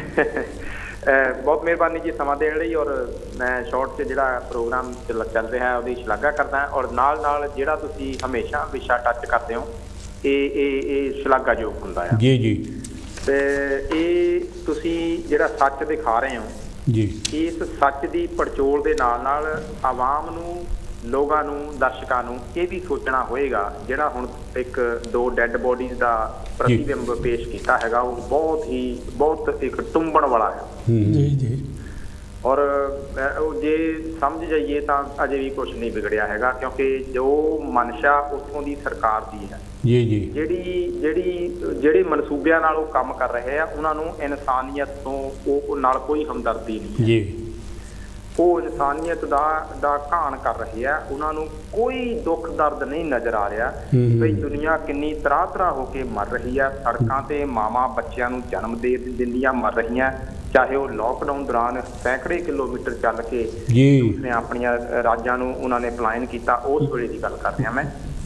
ਮਤਲਬ ਸਰਕਾਰ ਦਾ ਚੁੱਕਿਆ ਹੋਇਆ ਹਰ ਕਦਮ ਜੀ ਲੋਕਾਂ ਦੀ ਤਰਾਹ ਕੱਢ ਕੇ ਰੱਖ ਗਿਆ ਜੀ। ਸਰਕਾਰ ਨੇ ਨੇਸ਼ਨ ਵਾਈਡ ਜਿਹੜਾ ਵੀ ਕੋਈ ਕਦਮ ਚੁੱਕਿਆ ਜੀ ਉਹਨੇ ਦੁਨੀਆ ਦੀ ਉੱਥੇ ਤਰਾਹ ਕੱਢੀ ਹੈ, ਉਹਨੇ ਦੁਨੀਆ ਨੂੰ ਕਿਲਿੰਗ ਕੀਤਾ ਉੱਥੇ, ਚਾਹੇ ਉਹ ਨੋਟਬੰਦੀ ਆ, ਚਾਹੇ ਉਹ ਹੁਣ ਲਾਕਡਾਊਨ ਦੌਰਾਨ ਜਿਹੜੀ ਇੰਨੇ ਇੱਕਦਮ ਦੇ ਫੈਸਲੇ ਆ ਉਹ ਉੱਥੋਂ ਦੀਆਂ ਘਾਣ ਕਰਕੇ ਆ। ਪਰ ਲੋਕਾਂ ਨੂੰ ਹੁਣ ਸਮਝਣਾ ਜ਼ਰੂਰੀ ਹੋਏਗਾ। ਜੀ BBC ਦੀ ਨਿਊਜ਼ ਆਈ ਹੈਗੀ ਆ ਕਿ ਜਿਹੜਾ ਦੁਬਾਰਾ COVID-19 ਸਪਰੈਡ ਹੋਇਆ ਆ ਉਹ ਜਿਹੜਾ ਕੁੰਭ ਦਾ ਮੇਲਾ ਆ ਉਹਦਾ ਵੱਡਾ ਕਾਰਨ ਉਹ ਹੈ। ਬਿਲਕੁਲ ਬਿਲਕੁਲ, ਹਾਂਜੀ। ਇਹ BBC ਨੇ ਨਿਊਜ਼ ਦਿੱਤੀ ਹੈਗੀ ਆ ਜੀ। ਦੇਖੋ BBC ਨੂੰ ਆਪਾਂ ਛੇਤੀ ਕਿਤੇ ਆਲ ਓਵਰ ਵਰਲਡ ਚ ਠੁਲਾ ਨਹੀਂ ਸਕਦੇ, ਇਹ ਬੜੇ ਘੋਖ ਪੜਤਾਲ ਕਰਕੇ ਨਿਊਜ਼ ਪੇਸ਼ ਕਰਦੇ ਆ। ਔਰ ਇਹਨੇ ਬਕਾਇਦਾ ਗੂਗਲ ਤੇ ਵੀ ਉਹ ਨਿਊਜ਼ ਪੜ੍ਹੀ ਹੈਗੀ ਆ, ਮੇਰੇ ਕੋਲ ਪਈ ਵੀ ਹੈਗੀ ਆ। ਯਾਨੀ ਇਹਨਾਂ ਨੇ ਕਿਹਾ ਕਿ ਜਿਹੜਾ ਉੱਥੋਂ ਦਾ ਰਾਜਨੀਤਿਕ ਔਰ ਧਾਰਮਿਕ ਵਿਸ਼ਲੇਸ਼ਣ ਹੈਗਾ, ਜੋ ਉੱਥੋਂ ਦਾ ਰਾਜਨੀਤਿਕ ਔਰ ਧਾਰਮਿਕ ਵਾਤਾਵਰਨ ਆ ਉਹ ਦੇਸ਼ ਨੂੰ ਰੂਇਨ ਕਰ ਰਿਹਾ, ਬਰਬਾਦੀ ਵੱਲ ਲੈ ਕੇ ਜਾ ਰਿਹਾ। ਬਿਲਕੁਲ। ਔਰ ਉਹ ਬਰਬਾਦੀ ਐਸੀ ਆ ਜਿਹਦੇ 'ਚ ਸਿਵਾਏ ਮੌਤਾਂ ਦੇ, ਤੁਸੀਂ ਦੱਸ ਰਹੇ ਹੋ ਸਿਵਾਏ ਮੌਤਾਂ ਦੇ ਕੁਛ ਤਾਂ ਗਿਣਤੀ 'ਚ ਹੈਗੀਆਂ, ਪਰ ਇਹ ਤੋਂ ਕਈ ਗੁਣਾ ਵੱਧ ਤੁਸੀਂ ਗਿਣਤੀ ਨਹੀਂ ਕਰ ਸਕਦੇ, ਇੰਨੀ ਜ਼ਿਆਦਾ ਤਾਦਾਦ ਦੇ ਵਿੱਚ ਲੋਕ ਉੱਥੇ ਮੌਤਾਂ ਹੋ ਰਹੀਆਂ ਆ। ਬਿਲਕੁਲ। ਮੈਂ ਸਮਝਦਾ ਕਿ ਲੋਕਾਂ ਨੂੰ ਹਜੇ ਵੀ ਸੰਭਲ ਜਾਣਾ ਚਾਹੀਦਾ। ਇਹ ਲੋਕਾਂ ਦੀ ਜਿਹੜੀ ਮਨਸੂਬੇ ਜਿਹੜੀਆਂ ਸਰਕਾਰਾਂ ਦੇ ਹੈਗੇ ਆ ਸਿਸਟਮ ਦੇ ਖਿਲਾਫ ਜੰਗ ਲੜਨੀ ਬਹੁਤ ਜ਼ਰੂਰੀ ਆ, ਔਰ ਐਸੀ ਜੰਗ ਦਾ ਅਹਿਸਾਸ ਦਈਏ ਜਿਹੜਾ ਪੂਰੇ ਦੇਸ਼ ਵਿੱਚ ਇਸ ਮਨੂਵਾਦ ਨੂੰ ਠੱਲ ਪਾਉਣ ਦੇ ਲਈ ਪੂਰਾ ਸਮਰਥ ਹੋਵੇ। ਤਾਂ ਉਹ ਮੈਂ ਸਮਝਦਾ ਵੀ ਉਹ ਹੈਗਾ ਆ ਅੰਬੇਡਕਰਵਾਦ, ਕਿਉਂਕਿ ਮਨੂਵਾਦ ਨੂੰ ਟੱਕਰ ਦੇਣ ਦੇ ਲਈ ਸਾਨੂੰ ਕਿਸੇ ਰਾਸ਼ਟਰਵਾਦ ਜਿਹੜਾ ਨੇਸ਼ਨ ਵਾਈਡ ਆ ਸੰਗਠਨ ਉਹਦੇ ਨਾਲ ਜੁੜਨਾ ਬਹੁਤ ਬਿਲਕੁਲ ਬਿਲਕੁਲ। ਸੋ ਮੈਂ ਇੱਥੇ ਹੀ ਆਪਣੀ ਗੱਲ ਨੂੰ ਸਮਾਪਤੀ ਕਰਦਾ। ਥੈਂਕ ਯੂ ਸਮਾਂ ਦੇਣ ਲਈ ਜੀ, ਬਹੁਤ ਮਿਹਰਬਾਨੀ। ਥੈਂਕ ਯੂ ਜੀ। ਹਾਂਜੀ ਥੈਂਕ ਯੂ। ਹਾਂਜੀ ਹਾਂਜੀ। ਅੱਛਾ ਹਾਂ ਪਿਆਰੇ ਦਰਸ਼ਕੋ, ਮੈਂ ਇਹ ਕਹਿ ਰਿਹਾ ਸੀਗਾ ਵੀ ਜਿਸ ਤਰ੍ਹਾਂ ਆਪਣੇ ਕਾਲਰ ਨੇ ਵੀ ਦੱਸਿਆ ਹੈਗਾ ਕਿ ਇਹਨਾਂ ਨੇ ਮਿਸਮੈਨੇਜਮੈਂਟ ਕੀਤੀ ਹੈਗੀ ਆ। ਇੱਕ ਤਾਂ ਇਲੈਕਸ਼ਨ ਲੜਦੇ ਰਹੇ ਔਰ ਰੈਲੀਆਂ ਦੇ ਵਿੱਚ ਲੱਖਾਂ ਹੀ ਲੋਕ ਜਿਹੜੇ ਆ ਬਿਨਾਂ ਹੀ ਮਾਸਕ ਤੋਂ, ਬਿਨਾਂ ਹੀ ਸੈਨੀਟੇਸ਼ਨ ਤੋਂ, ਕਿਸੇ ਤੋਂ ਝਿਜਕ ਤੋਂ ਘੁੰਮਦੇ ਰਹੇ। ਦੂਜਾ ਇਹ ਆ ਕਿ ਕੁੰਭ ਦਾ ਮੇਲਾ। ਤੀਜਾ ਇਹਨਾਂ ਨੇ ਕ੍ਰਿਕਟ ਚਲਾਤੀ, IPL ਜਿਹੜਾ ਉਹ ਚਲਾਤਾ। ਔਰ ਨਾਲ ਹੀ ਆ ਸ਼ਹਿਰਾਂ ਦੇ ਵਿੱਚ ਜਿੰਨੇ ਵੀ ਸੀਗੇ ਇਹਨਾਂ ਦੇ ਪਬ ਕਲੱਬ, ਨਾਈਟ ਕਲੱਬਾਂ ਸਭ ਖੁੱਲ੍ਹੇ ਸੀ ਔਰ ਮਾਲ ਖੁੱਲ੍ਹੇ ਸੀਗੇ। ਔਰ ਸਭ ਤੋਂ ਪਹਿਲਾਂ ਜਿਹੜਾ ਲੋਕਡਾਊਨ ਸੀਗਾ ਨਾ, ਉਹਦਾ ਜਿਹੜੀ ਉਸ ਲੋਕਡਾਊਨ ਨੇ ਜਿਹੜੀ ਬਰਬਾਦੀ ਲਿਆਂਦੀ ਆ ਉਹ ਅਸੀਂ ਐਕਸਪਲੇਨ ਨਹੀਂ ਕਰ ਸਕਦੇ। ਸਿਰਫ ਇਹੋ ਕਹਾਂਗੇ ਕਿ ਜਿਹੜੀਆਂ ਇਸ ਵੇਲੇ ਜਿਸ ਤਰ੍ਹਾਂ ਦਵਿੰਦਰ ਹੁਣੀ ਕਿਹਾ ਕਿ ਲਾਸ਼ਾਂ ਇੰਨੀਆਂ ਦਰਿਆਵਾਂ ਦੇ ਕੰਢੇ ਦੱਬੀਆਂ ਜਾਂ ਰੁੜੀਆਂ ਫਿਰਦੀਆਂ ਮਿਲੀਆਂ, ਉਹ ਉਸ ਲੋਕਡਾਊਨ ਦਾ ਨਤੀਜਾ ਹੈਗਾ ਆ। ਕਿਉਂਕਿ ਜਿਹੜੇ ਦਿੱਲੀੋਂ, ਬੰਬੇ ਤੋਂ, ਲਖਨਊ ਤੋਂ, ਇਲਾਹਾਬਾਦ ਤੋਂ, ਕਿਤੇ ਵੀ ਸ਼ਹਿਰਾਂ ਤੋਂ ਨਿਕਲ ਕੇ ਉਹ ਲੋਕ ਜਿਹੜੇ ਸੜਕਾਂ 'ਤੇ ਗਏ ਆ, ਅੱਧੇ ਰਾਹ 'ਚ ਮਰ ਗਏ ਆ ਔਰ ਅੱਧੇ ਬਿਮਾਰ ਹੋ ਕੇ ਗਏ ਆ। ਜਿਹੜੇ ਘਰੇ ਪਹੁੰਚੇ ਆ ਉਹ ਨਾਲ ਪੰਡਾਂ ਸਿਰ ਦੇ ਉੱਤੇ ਉਹ ਸਮਾਨ ਦੀਆਂ ਨਹੀਂ ਚੱਕੀਆਂ ਸੀ, ਉਹ ਬਿਮਾਰੀ ਦੀਆਂ ਪੰਡਾਂ ਵੀ ਸੀਗੀਆਂ ਔਰ ਉਹ ਬਿਮਾਰੀ ਲਿਜਾ ਕੇ ਉਹਨਾਂ ਨੇ ਅੰਦਰ ਉੱਥੇ ਬੈਠ ਗਏ ਆ। ਉਹਨਾਂ ਦੀ ਕਿਸੇ ਨੂੰ ਬਾਤ ਨਹੀਂ ਪੁੱਛੀ। ਉਹ ਹੁਣ ਉਹ ਸਾਹਮਣੇ ਆ ਰਹੇ ਆ, ਉਹ ਮਰ ਰਹੇ ਆ। ਉੱਥੇ ਕੋਈ ਹਸਪਤਾਲ ਨਹੀਂ ਹੈਗਾ, ਉਹਨਾਂ ਦੀ ਕੋਈ ਗਿਣਤੀ ਨਹੀਂ ਹੋ ਰਹੀ, ਹਸਪਤਾਲ ਹੈ ਨਹੀਂਗਾ ਉੱਥੇ। ਉਹਨਾਂ ਦੇ ਕੋਲ ਪੈਸਾ ਹੈ ਨਹੀਂਗਾ ਇਲਾਜ ਕਰਾਉਣ ਲਈ, ਅੰਦਰ ਪਏ ਮਰ ਰਹੇ ਹਨ। ਔਰ ਉਹਨਾਂ ਦਾ ਦਾਹ ਸੰਸਕਾਰ ਕਰਨ ਲਈ ਉਹਨਾਂ ਦੇ ਕੋਲ ਪੈਸਾ ਨਹੀਂ, ਲੱਕੜਾਂ ਖਰੀਦਣ ਲਈ ਵੀ। ਔਰ ਇਹ ਨਤੀਜਾ ਉਸ ਲੋਕਡਾਊਨ ਦਾ ਪਿਆਰੇ ਦਰਸ਼ਕੋ, ਉਹ ਜਿਹੜੇ ਦਿੱਲੀੋਂ ਕੱਢੇ ਤੁਸੀਂ ਦੇਖੇ ਲਾਈਨਾਂ ਦੀਆਂ ਲਾਈਨਾਂ ਜਾਂਦੀਆਂ, ਮਹਾਰਾਸ਼ਟਰ ਤੋਂ ਬੰਬੇ ਤੋਂ ਜਾਂਦੀਆਂ ਲਾਈਨਾਂ ਨੇ ਲੈਣਾ। ਉਹ ਲੋਕ यूपी ਦੇ ਵਿੱਚ, ਬਿਹਾਰ ਦੇ ਵਿੱਚ, ਇਹਨਾਂ ਇਲਾਕਿਆਂ ਦੇ ਵਿੱਚ ਇਸ ਵੇਲੇ ਮਰ ਕੇ ਲੋਕ ਜਿਹੜੇ ਆ ਦਰਿਆਵਾਂ 'ਚ ਰੁੜਦੇ ਉਹ ਆ ਰਹੇ ਆ। ਦਰਿਆਵਾਂ ਦੇ ਕੰਢੇ ਰੇਤਾ ਦੇ ਵਿੱਚ ਸਾਰਾ ਕਬਰਸਤਾਨ ਬਣਿਆ ਪਿਆ ਹੈਗਾ। ਤਾਂ ਇਹ ਉਸ ਟਾਈਮ ਦੀ ਜਿਹੜੀ ਆ ਇਸ ਵੇਲੇ ਵੀ ਸਿਚੁਏਸ਼ਨ ਇਹ ਹੈ, ਹਸਪਤਾਲਾਂ ਦੇ ਵਿੱਚ ਸੈਨੀਟੇਸ਼ਨ ਨਹੀਂ, ਆਕਸੀਜਨ ਨਹੀਂ ਹੈਗੀ ਆ, ਔਰ ਵੈਕਸੀਨੇਸ਼ਨ ਨਹੀਂ ਹੈਗਾ। ਮਸਾਨ ਘਾਟ ਜਿਹੜੇ ਬੰਦ ਹੋ ਗਏ ਆ, ਉੱਥੇ ਉਹ ਸਾਰਿਆਂ ਨੂੰ ਜਿਹੜੇ ਹੈਗੇ ਉਹਨਾਂ ਦਾ ਸੰਸਕਾਰ ਨਹੀਂ ਕਰ ਸਕਦੇ। ਹੈਲੋ ਜੀ, ਜੈ ਗੁਰਦੇਵ, ਜੈ ਭੀਮ। ਕੌਣ ਤੇ ਕਿੱਥੋਂ ਸਾਹਿਬ ਜੀ? ਹੈਲੋ ਜੀ, ਮੈਂ ਜਸਲ ਗਲਾਸਪੁਰ ਤੋਂ ਬੋਲਦਾ। ਹੈਲੋ ਜੀ ਜਸਲ ਜੀ, ਕੀ ਹਾਲ ਚਾਲ ਤੁਹਾਡਾ? ਕੀ ਕਹਿਣਾ ਚਾਹੁੰਦੇ ਹੋ? ਠੀਕ ਠਾਕ ਹੈ। ਪ੍ਰੋਗਰਾਮ ਤੁਹਾਡਾ ਦੇਖ ਰਹੇ ਹਾਂ। Thank you. ਬਹੁਤ ਅੱਛਾ ਦੱਸ ਰਹੇ ਹੈ। ਜਿਸ ਤਰ੍ਹਾਂ ਇੱਕ ਬੁਲਾਰਾ ਦੱਸ ਕੇ ਗਿਆ, ਉਹ ਗੱਲ ਬਹੁਤ ਦਰੁਸਤ ਕਰਕੇ ਗਿਆ ਕਿ ਗੱਲ ਸਹੀ ਆ। ਜਿਹੜੀ ਦੇਖਭਾਲ ਹੋਣੀ ਚਾਹੀਦੀ ਆ, ਪਹਿਲਾਂ ਤਾਂ ਜਿਹੜਾ ਸਾਡਾ ਸਿਸਟਮ ਸਿਆਸਤ ਦਾ ਆ ਜੀ, ਉਹ ਸਹੀ ਨਹੀਂ। ਧਾਰਮਿਕ ਸਿਸਟਮ ਆ, ਉਹ ਸਹੀ ਨਹੀਂ। ਰਾਤੀ ਨਿਊਜ਼ ਮੈਂ ਦੇਖੀ, ਸੁਣ ਰਿਹਾ ਸੀਗਾ, ਸਾਧਵੀ ਜਿਹੜੀ ਪ੍ਰਗਿਆ ਆ ਜੀ, ਦੇਖੋ ਸ਼ਰਮ ਆਉਂਦੀ ਆ ਸੁਣਦਿਆਂ ਨੂੰ। ਸਾਰੀ ਦੁਨੀਆ ਸੁਣ ਰਹੀ ਆ ਜੀ ਜੀ, ਔਰ ਉਹ ਕਹਿ ਰਹੀ ਆ ਵੀ ਗਾਂ ਦਾ ਪਿਸ਼ਾਬ ਜਿਹੜਾ ਆ ਉਹੋ ਹੀ ਇਹਦਾ ਪਾ ਆ। ਹਾਂਜੀ ਹਾਂਜੀ, ਸ਼ੀਸ਼ੀਆਂ ਭਰੀਆਂ ਉਹ ਦਿਖਾਈਆਂ ਕਿ ਤੁਸੀਂ ਇਹ ਪੀਓ, ਜੀ, ਇਹ ਬਿਮਾਰੀ ਦੌੜ ਜਾਊਗੀ। ਮੈਨੂੰ ਸਮਝ ਨਹੀਂ ਆਉਂਦੀ ਕਿ ਲਫ਼ਜ਼ ਕਹਿੰਦਿਆਂ ਨੂੰ ਉਹ ਕਿਉਂ ਨਹੀਂ ਸੋਚਦੇ ਦੁਨੀਆ ਇੰਨੀ ਐਡਵਾਂਸ ਹੋ ਗਈ ਆ, ਸਾਇੰਸ ਇੰਨੀ ਐਡਵਾਂਸ ਹੋ ਗਈ ਆ। ਉਹ ਇਹ ਗੱਲਾਂ ਸੁਣ ਕੇ ਇੰਡੀਆ ਦੀ ਇਮੇਜ ਨੂੰ ਕੀ ਸੋਚਦੇ ਹੋਗੇ ਕਿ ਕਿੱਦਾਂ ਦੀ ਇਮੇਜ ਆਏ ਜੀ। ਇੰਡੀਆ ਦੀ ਬਦਨਾਮੀ ਕਰ ਰਹੇ ਆ। ਸਮਝ ਨਹੀਂ ਲੱਗਦੀ ਕਿ ਦੁਨੀਆ ਮਰ ਰਹੀ ਆ। ਹਾਂਜੀ ਹਾਂਜੀ, ਸ਼ੱਕ ਪੈ ਰਹੀ ਆ, ਜਿਸ ਤਰ੍ਹਾਂ ਕਿ ਹੁਣ ਦੇਖ ਰਹੇ ਆ ਜੀ ਕਿ ਐਂਬੂਲੈਂਸਾਂ 90-90, 100-100 ਐਂਬੂਲੈਂਸਾਂ ਲੁਕੋਈਆਂ ਜੀ, ਉਹ ਲੱਭੀਆਂ। ਫਿਰ ਦਵਾਈਆਂ ਜਿਹੜੀਆਂ ਇੰਨੀਆਂ ਕਰੋੜਾਂ ਦੀਆਂ ਉਹ ਬਾਹਰ ਭੇਜ ਦਿੱਤੀਆਂ ਜੀ, ਕਿਉਂਕਿ ਪ੍ਰਧਾਨ ਮੰਤਰੀ ਨੂੰ ਚਾਹੀਦਾ ਸੀਗਾ ਕਿ ਇੰਨੀ ਹਵਾ ਚੱਲੀ ਆ ਜੀ, ਗਾਹਾਂ ਆਉਣ ਵਾਲਾ ਹਾਲੇ ਸਮਾਂ ਕਿ ਇੱਥੇ ਦੇ ਮੁਲਕ ਦੇਖਦੇ ਆ ਕਿ 2-2 ਸਾਲ ਦਾ ਸਟਾਕ ਰੱਖਦੇ ਆ। ਇਹਨਾਂ ਨੂੰ ਪਤਾ ਆ ਕਿ ਹਾਲੇ ਆਊਟ ਆਫ ਕੰਟਰੋਲ ਹੋ ਸਕਦੀ ਆ ਜੀ। ਔਰ ਇਹ ਜਿਹੜੀਆਂ ਦਵਾਈਆਂ ਬਾਹਰ ਭੇਜਣੀਆਂ, ਐਂਬੂਲੈਂਸਾਂ ਲੁਕੋ ਕੇ ਰੱਖਣੀਆਂ, ਫਿਰ ਦਵਾਈਆਂ ਜਿਹੜੀਆਂ ਸਟੋਰ ਬਣੇ ਆ ਉਹ ਕਰਪਸ਼ਨ ਦੇ ਵਿੱਚ, ਬਲੈਕ ਦੇ ਵਿੱਚ ਦੇਣੀਆਂ। ਇਹ ਢਾਂਚਾ ਦੇਖਦਿਆਂ ਹੋਇਆ ਸ਼ੱਕ ਪੈਂਦੀ ਆ ਕਿ ਗਰੀਬੀ ਹਟਾਉਣ ਦੀ ਬਜਾਏ ਸ਼ਾਇਦ ਗਰੀਬਾਂ ਨੂੰ ਚਾਹੁੰਦੇ ਆ ਵੀ ਇਹ ਖਤਮ ਹੋ ਜਾਣ ਜੀ। ਤੋ ਇਹ ਕੋਈ ਸਮਝ ਨਹੀਂ ਆ ਰਹੀ ਕਿ ਸਾਫ ਹੀ ਹੁਣ ਤਾਂ ਨਜ਼ਰ ਆ ਰਿਹਾ, ਜਿੱਦਾਂ ਤੁਸੀਂ ਦੱਸਿਆ ਕਿ ਪ੍ਰਧਾਨ ਮੰਤਰੀਆਂ ਦਾ ਜਿਹੜਾ ਦੱਸਿਆ ਤੁਸੀਂ ਫਿਗਰ, ਚੰਗਾ ਕਿਹੜਾ ਤੇ ਮਾੜਾ ਕਿਹੜਾ। ਨੰਬਰ 1 ਤੇ ਇੱਕ ਭਾਰਤ ਦਾ ਪ੍ਰਾਈਮ ਮਿਨਿਸਟਰ ਮੋਦੀ, ਉਹਦਾ ਨਾਂ ਤੁਸੀਂ ਦੱਸਿਆ ਜੀ ਜੀ। ਇਹ ਸੁਣ ਕੇ ਵੀ ਸਾਨੂੰ ਸ਼ਰਮ ਆ ਰਹੀ ਆ ਜੀ ਜੀ ਕਿ ਭਾਰਤ ਦੀ ਜਿਹੜੀ ਇਮੇਜ ਆ ਇੰਨੀ ਸਪੋਇਲ ਹੋ ਰਹੀ ਆ, ਰੂਇਨ ਹੋ ਰਹੀ ਆ, ਔਰ ਅਸੀਂ ਬਾਹਰ ਬੈਠੇ ਆ ਔਰ ਸਾਡੀ ਵੀ ਲੈਕਡਾਊਨ ਵਾ। ਜਿੰਨੇ ਵੀ ਬਾਹਰ ਹੈਗੇ ਆ ਜੀ ਇੰਡੀਆ ਦੇ, ਉਹਨਾਂ ਸਾਰਿਆਂ ਦੀ ਲੈਕਡਾਊਨ ਹੋ ਰਹੀ ਆ। ਤੋ ਇੰਡੀਆ ਕਿਸੇ ਵੀ ਮੁਲਕ ਦਾ ਜਦੋਂ ਢਾਂਚਾ ਉਦੋਂ ਬਾਹਰਲੇ ਲੋਕਾਂ ਨੂੰ ਚੰਗਾ ਲੱਗਦਾ ਜੇ ਉਹਦੀ ਇਮੇਜ ਚੰਗੀ ਹੋਊਗੀ ਤਾਂ ਉਹਦੇ ਲਾਗੇ ਕੋਈ ਹੋਰ ਜਿਹੜੇ ਡਿਸਕ੍ਰਿਮੀਨੇਸ਼ਨ ਕਰਨ ਵਾਲੇ ਆ ਉਹ ਅਗਲੇ ਨੂੰ ਕੁਝ ਨਹੀਂ ਕਹਿੰਦੇ ਜੀ। ਚਾਈਨਾ ਆ, ਚਾਈਨਾ ਦੇ ਇੱਥੇ ਜਿੰਨੇ ਵੀ ਲੋਕ ਆਏ ਉਹਨਾਂ ਕੋਲੋਂ ਡਰਦੇ ਆ ਜੀ ਜੀ। ਹੁਣ ਸਾਡੇ ਮੁਲਕ ਦੀ ਇੰਨੀ ਬੇਇੱਜ਼ਤੀ ਹੋ ਰਹੀ ਆ, ਉਹਦੀ ਇਮੇਜ ਖਰਾਬ ਹੋ ਰਹੀ ਆ। ਅਸੀਂ ਰੋਡਾਂ ਤੇ ਜਾਵਾਂਗੇ ਤਾਂ ਸਾਡੀ ਵੱਲ ਕੀ ਸੋਚੂਗੇ ਉਹ। ਸੋ ਇਹ ਬੜਾ ਸਿਸਟਮ ਸੋਚਣ ਵਾਲੀ ਗੱਲ ਆ ਕਿ ਇੱਥੇ ਜ਼ਰੂਰ ਕੋਈ ਨਾ ਕੋਈ ਸਾਨੂੰ ਗੱਲਾਂ ਬਾਤਾਂ ਕਰਨੀਆਂ ਚਾਹੀਦੀਆਂ। ਸੋ ਥੈਂਕ ਯੂ, ਤੁਸੀਂ ਮੈਨੂੰ ਟਾਈਮ ਦਿੱਤਾ। Very very thank you. ਜੈ ਗੁਰਦੇਵ। ਥੈਂਕ ਯੂ ਜੀ।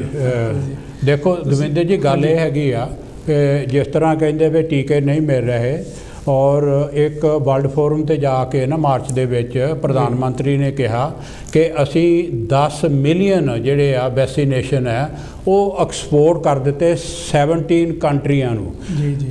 ਔਰ ਉਹਨਾਂ ਦੇ ਵਿੱਚ ਲਾਗੇ ਲਾਗੇ ਦੇ ਜਿਹੜੇ ਕੰਟਰੀ ਸੀਗੇ ਨਾ, ਜਿਸ ਤਰ੍ਹਾਂ ਬੰਗਲਾਦੇਸ਼ ਹੋਇਆ, ਨੇਪਾਲ ਹੋਇਆ, ਭੂਟਾਨ ਹੋਇਆ, ਥਾਈਲੈਂਡ ਹੋਇਆ ਤੇ ਮਲੇਸ਼ੀਆ ਹੋਇਆ, ਉਹਨਾਂ ਨੂੰ ਭੇਜ ਦਿੱਤੇ। ਔਰ ਆਪਣੇ ਜਿਹੜੇ ਸੀਗੇ ਉਹ ਆਪਣੇ ਕੋਲ ਰਹੇ ਨਹੀਂ, ਹੁਣ ਬਾਹਰੋਂ ਐਕਸਪੋਰਟ ਕਰਦੇ ਆ। ਔਰ ਜਿਹੜੀਆਂ ਕੰਪਨੀਆਂ ਬਣਾਉਂਦੀਆਂ ਹੈਗੀਆਂ ਨਾ, ਉਹਨਾਂ ਦੇ ਕੋਲ ਇਹਨਾਂ ਨੂੰ ਆਰਡਰ ਦੇਣਾ ਚਾਹੀਦਾ ਸੀਗਾ ਵੀ ਸਾਨੂੰ ਇੰਨੇ ਮਿਲੀਅਨ ਚਾਹੀਦੇ ਆ। ਹੁਣ ਉਹਨਾਂ ਦੇ ਕੋਲੋਂ ਮੰਗਦੇ ਆ, ਵਿੱਚੋਂ ਭੇਜਦੇ ਹੈਗਾ ਵੀ ਸਾਨੂੰ ਦਿਓ। ਕਹਿੰਦੇ ਕਿ ਅਸੀਂ ਬਾਹਰਲੇ ਕੰਟਰੀਆਂ ਦੇ ਨਾਲ, ਬਾਹਰਲੇ ਕੰਟਰੀਆਂ ਦੇ ਨਾਲ ਕੰਟਰੈਕਟ ਅਸੀਂ ਉਹ ਪਹਿਲਾਂ ਉਹ ਪੂਰਾ ਕਰਨਾ ਹੈਗਾ, ਹੈ ਨੀ, ਤੁਹਾਨੂੰ ਫਿਰ ਅਸੀਂ ਦਿਆਂਗੇ। ਵਿੱਚੋਂ ਗੱਲ ਉਹ ਲੋਕਾਂ ਨੂੰ ਦੱਸਦੇ ਨਹੀਂ ਹੈਗੇ। ਹੈਲੋ ਜੀ, ਜੈ ਗੁਰਦੇਵ, ਜੈ ਭੀਮ। ਕੌਣ ਤੇ ਕਿੱਥੋਂ ਜੀ? ਹੈਲੋ ਜੀ, ਜੈ ਗੁਰਦੇਵ, ਜੈ ਭੀਮ ਜੀ। ਪ੍ਰੇਮਾਨ ਜੀ, ਤੁਹਾਡਾ ਸਵਾਗਤ ਹੈ ਕਾਂਚੀ ਟੀਵੀ ਤੇ ਜੀ। ਤੁਹਾਡਾ ਪ੍ਰੋਗਰਾਮ ਬਹੁਤ ਵਧੀਆ ਹੁੰਦਾ, ਹਮੇਸ਼ਾ ਹੀ ਤੁਸੀਂ ਲੋਕਾਂ ਨੂੰ ਅਗਾਹ ਕਰਦੇ ਰਹਿੰਦੇ ਆ ਕਿ ਭਾਰਤ ਦੇ ਵਿੱਚ ਕੀ ਹੋ ਰਿਹਾ ਹੈ ਸਾਡੇ ਲੋਕਾਂ। ਜੀ ਜੀ, ਥੈਂਕ ਯੂ। ਦੇਖੋ ਜੀ, ਮਤਲਬ ਵਜ੍ਹਾ ਹੈ ਨਾ ਕਿ ਉੱਥੇ ਇਹ ਅੱਜ ਦਾ ਨਹੀਂ ਹੈਗਾ। ਜਦੋਂ ਇੱਥੇ ਮਰਾਰਜੀ ਦੇਸਾਈ ਜੀ ਆਏ ਸੀ ਅੱਜ ਤੋਂ ਪਤਾ ਨਹੀਂ ਕਿੰਨੇ ਸਾਲ ਪਹਿਲਾਂ, ਉਸ ਵੇਲੇ ਉਹ ਪ੍ਰਾਈਮ ਮਿਨਿਸਟਰ ਸੀ। ਟੈਲੀਵਿਜ਼ਨ ਤੇ ਬਿਠਾਲ ਕੇ ਉਹਨਾਂ ਨੂੰ BBC ਵਾਲੇ ਨੇ ਪੁੱਛਿਆ ਵੀ ਤੁਹਾਡੀ ਜਿਹੜੀ ਏਜ ਆ ਉਹਦਾ ਰਾਜ ਕੀ ਆ। ਜੀ ਜੀ। ਤੇ ਉਹਨੇ ਦੱਸਿਆ ਸੀ ਕਿ ਮੈਂ ਆਪਣਾ ਯੂਰਿਨ ਪੀਂਦਾ ਰੋਜ਼ ਸਵੇਰ ਨੂੰ। ਜੀ। ਤੁਸੀਂ ਇਹ ਦੱਸੋ ਕਿ ਇਸ ਦੇਸ਼ ਦਾ ਪ੍ਰਾਈਮ ਮਿਨਿਸਟਰ ਹੋਵੇ ਔਰ ਇੰਟਰਵਿਊ ਦੇਵੇ ਤੇ ਜਿਹੜੀ ਇੱਥੇ ਕਿਹੜੀ ਹੁਣੇ ਮੇਰੇ ਖਿਆਲ ਸਾਡੇ ਜੱਸਲ ਸਾਹਿਬ ਨੇ ਨਾਂ ਲਿਆ ਸੀ, ਜਿਹੜੀ ਹੈਗੀ ਹੈ ਜੋਗੀ, ਪਤਾ ਨਹੀਂ ਕੀ ਉਹਦਾ ਨਾਂ, ਤੇ ਉਹ ਕਹਿੰਦੀ ਹੈ ਵੀ ਮੇਰਾ ਇਹ ਮਤਲਬ ਮੈਨੂੰ ਕਰੋਨਾ ਤਾਂ ਨਹੀਂ ਹੋਇਆ, ਮੈਂ ਰੋਜ਼ ਗਊ ਪਿਸ਼ਾਬ ਪੀਂਦੀ ਹਾਂ। ਤੇ ਉਹ ਤਾਂ ਚਲੋ ਹੁਣ ਜਿਹੜਾ ਗਊ ਪਿਸ਼ਾਬ ਹੈ ਉਹ ਵੀ ਡੱਬਿਆਂ 'ਚ ਮਿਲਦਾ, ਉਹ ਵੀ ਇੱਕ ਔਰੰਜ ਫਲੇਵਰ ਮਿਲਦਾ ਤੇ ਇੱਕ ਔਰੰਜ ਫਲੇਵਰ, ਇੱਕ ਐਪਲ ਫਲੇਵਰ ਤੇ ਇੱਕ ਚੈਰੀ ਫਲੇਵਰ। ਜੀ ਜੀ। ਤੁਸੀਂ ਦੱਸੋ ਕਿ ਜਿਹੜਾ ਗਊ ਪਿਸ਼ਾਬ ਹੈ ਉਹ ਜਿਹੜੀ ਗਾਂ ਪਿਸ਼ਾਬ ਕਰਦੀ ਆ ਉਹ ਫਲੇਵਰਾਂ 'ਚ ਕਰਦੀ ਆ। ਇਹ ਕਿੰਨੀ ਮਤਲਬ ਇਹਨਾਂ ਦੇ ਸਾਡੇ ਭਾਰਤ ਦੀ ਜਿਹੜੀ ਹੈ ਨਾ, ਇਹ ਮਤਲਬ ਜਿਹੜੇ ਇਸ ਵੇਲੇ ਰਾਜਨੀਤੀ ਤੇ ਬੈਠੇ ਨਾ ਲੋਕ, ਇਹ ਬਿਲਕੁਲ ਅਨਪੜ੍ਹ ਲੋਕ ਹੈ। ਇਹਨਾਂ ਲੋਕਾਂ ਦਾ ਮਤਲਬ ਭਾਰਤ ਦਾ ਨਾਂ ਬਦਨਾਮ ਕੀਤਾ ਤੇ ਦੂਸਰਾ ਗਰੀਬਾਂ ਵੱਲ ਇਹਨਾਂ ਨੇ ਕੋਈ ਵੀ ਧਿਆਨ ਨਹੀਂ ਦਿੱਤਾ। ਜੀ ਜੀ। ਗਰੀਬਾਂ ਵੱਲ ਕੋਈ ਧਿਆਨ ਨਹੀਂ ਦਿੱਤਾ। ਦੇਖੋ ਇਸ ਵੇਲੇ ਮਰ ਕੌਣ ਰਿਹਾ? ਗਰੀਬ। ਨਾ ਤਾਂ ਉਹਨਾਂ ਕੋਲ ਕੋਈ ਕਿਤੇ ਨਾ ਸੰਸਕਾਰ ਕਰਨੇ ਲਈ ਕੋਈ ਸਾਧਨ ਆ, ਤੇ ਨਾ ਉਹਨਾਂ ਨੂੰ ਕੋਈ ਟੀਕੇ ਲਗਾ ਰਹੇ ਆ, ਨਾ ਉਹਨਾਂ ਕੋਲ ਕੋਈ ਆਕਸੀਜਨ ਆ।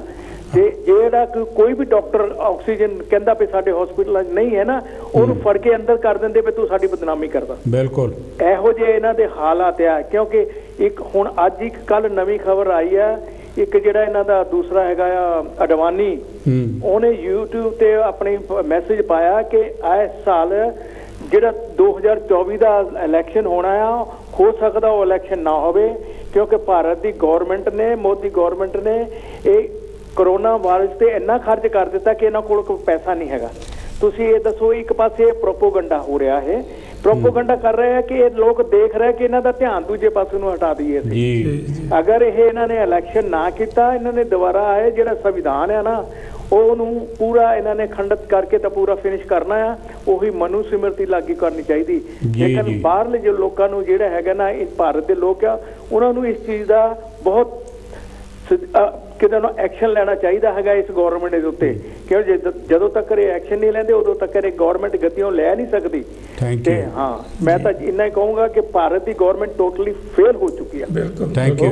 ਜੈ ਭੀਮ ਜੀ। ਹਾਂਜੀ ਦਵਿੰਦਰ ਜੀ। ਅੱਛਾ, ਥੈਂਕ ਯੂ ਜੀ ਤੁਹਾਡਾ। ਅੱਜ ਪ੍ਰਾਈਮ ਮਿਨਿਸਟਰ ਸਾਹਿਬ ਨੇ ਆਪਣੇ ਮੀਟਿੰਗ ਕੀਤੀ ਸੀਗੀ ਜਿਹੜੇ states chief ministers, 10 chief minister ਉਹਨਾਂ ਨਾਲ। ਹਾਂ। ਔਰ ਉਹ ਇਦਾਂ ਸੀ ਵੀ ਮਨ ਕੀ ਬਾਤ ਜਿੱਦਾਂ ਕਰਦੇ ਹੁੰਦੇ ਨਾ, ਵਨ ਸਾਈਡਡ ਹੀ ਸੀ। ਜਾਂ ਇੱਕ ਦੋ ਉਹਨਾਂ ਨੇ ਜਿਹੜੇ ਉਹਨਾਂ ਦੀ ਆਪਣੀ ਪਾਰਟੀ ਦੇ CM ਸੀਗੇ, ਚੀਫ ਮਿਨਿਸਟਰ ਸੀਗੇ, ਉਹਨਾਂ ਨਾਲ ਗੱਲ ਸੈਂਪਲ ਲਫ਼ਜ਼ਾਂ 'ਚ ਮੈਂ ਕਹਾ, ਜਿੱਦਾਂ ਤੀਜੀ ਚੌਥੀ ਦੇ ਨਿਆਣਿਆਂ ਨੂੰ ਪੜ੍ਹਾਉਂਦੇ ਹੁੰਦੇ ਨਾ, ਉੱਦਾਂ ਲੈਕਚਰ ਕਰਕੇ ਉਹ ਚਲਾ ਗਿਆ। ਉਹਦੇ ਵਿੱਚ ਆਪਣੇ ਮਮਤਾ ਬੈਨਰਜੀ ਵੀ ਸੀ ਤੇ ਮਮਤਾ ਬੈਨਰਜੀ ਵੀ ਕੁਝ ਸਵਾਲ ਪੁੱਛਣੇ ਚਾਹੁੰਦੀ ਸੀ ਜੀ, ਔਰ ਉਹਨਾਂ ਨੇ ਮਤਲਬ ਉਹਨੂੰ ਪੁੱਛਿਆ ਹੀ ਨਹੀਂ, ਨਾ ਉਹਨੂੰ ਟਾਈਮ ਹੀ ਦਿੱਤਾ। ਉਹ ਕਹਿੰਦੇ ਟਾਈਮ ਖਤਮ ਹੋ ਗਿਆ। ਹੁਣ ਤੁਸੀਂ ਪਹਿਲਾਂ ਗੱਲ ਕਰਦੇ ਕਰੋਨਾ ਵਾਇਰਸ ਦੀ, ਜਿਹੜਾ ਵੈਸਟ ਬੰਗਾਲ ਦੇ ਵਿੱਚ ਇਲੈਕਸ਼ਨ ਦੇ ਦੌਰਾਨ ਜਿਹੜੀਆਂ ਰੈਲੀਆਂ ਹੋਈਆਂ ਔਰ ਉਹਦੇ ਕਰਕੇ ਜਿਹੜਾ ਫੈਲਿਆ, ਬਿਮਾਰੀ ਫੈਲੀ ਜ਼ਿਆਦਾ। ਤੇ ਇਸ ਕਰਕੇ ਉਹ ਫਿਰ ਬਾਅਦ ਵਿੱਚ ਨਾ ਮਮਤਾ ਬੈਨਰਜੀ ਨੇ ਪ੍ਰੈਸ ਕਾਨਫਰੰਸ ਕਰਕੇ ਉਹਦੇ ਵਿੱਚ ਦੱਸਿਆ ਵੀ ਉਹਨੇ ਕੀ ਕੁਝ ਮੰਗਣਾ ਸੀਗਾ, ਕੀ ਕੁਝ ਪੁੱਛਣਾ ਸੀਗਾ, ਪ੍ਰਾਈਮ ਮਿਨਿਸਟਰ ਨੂੰ ਕੀ ਕੁਝ ਡਿਮਾਂਡ ਕਰਨੀ ਸੀਗੀ, ਬੋਲਣ ਨਹੀਂ ਤੇ ਉਹਨੂੰ ਚਾਂਸ ਨਹੀਂ ਦਿੱਤਾ। ਤੇ ਉਹ ਕਹਿੰਦੀ ਮੈਂ ਚਾਹੁੰਦੀ ਸੀ ਕਿ ਮੈਨੂੰ ਵੈਕਸੀਨ ਜਿਹੜਾ ਹੈ 10 ਕਰੋੜ ਮਿਲਣਾ ਚਾਹੀਦਾ। ਇੱਕ ਗੱਲ ਔਰ ਇੱਕ ਮਿੰਟ, ਉਹ ਪ੍ਰਾਈਮ ਮਿਨਿਸਟਰ ਨੇ ਜਿਹੜਾ ਉਹਨੂੰ 24 ਲੱਖ ਜਿਹੜਾ ਵੈਕਸੀਨ ਸੀਗਾ ਉਹ ਦੇਣ ਦਾ ਪ੍ਰੋਮਿਸ ਕੀਤਾ ਸੀ, ਪਰ ਡਿਲੀਵਰ ਕੀਤਾ ਸਿਰਫ 13 ਲੱਖ। ਤੇ ਮਗਰੋਂ ਬੰਦੇ ਮਰ ਗਏ, ਨਹੀਂ ਤਾਂ ਕੀ ਹੋਊਗਾ। ਬਿਲਕੁਲ ਬਿਲਕੁਲ। ਹੈਲੋ ਜੀ, ਜੈ ਗੁਰਦੇਵ ਜੈ ਭੀਮ, ਕੌਣ ਤੇ ਕਿੱਥੋਂ ਸਾਹਿਬ ਜੀ? ਭਾਜੀ ਮੈਂ ਬੈਡਫੋਰਡ ਤੋਂ ਬੋਲ ਰਿਹਾ ਜੀ, ਤੁਹਾਡਾ ਸਵਾਗਤ ਹੈ ਜੀ। ਬੈਡਫੋਰਡ ਤੋਂ ਤੇਜੀ ਸੌਰੀ। ਹਾਂਜੀ ਹਾਂਜੀ, ਸਾਡੇ ਇੱਥੇ ਵੀ ਬੈਡਫੋਰਡ ਵਿੱਚ ਵੀ ਕਰੋਨਾ ਦਾ ਕਾਫੀ ਜ਼ੋਰ ਪੈ ਰਿਹਾ ਤੇ ਉਹਦਾ ਕਰਕੇ ਥੋੜਾ ਜਿਹਾ ਅਲਰਟ ਇੱਧਰ ਵੀ ਹੋ ਰਿਹਾ।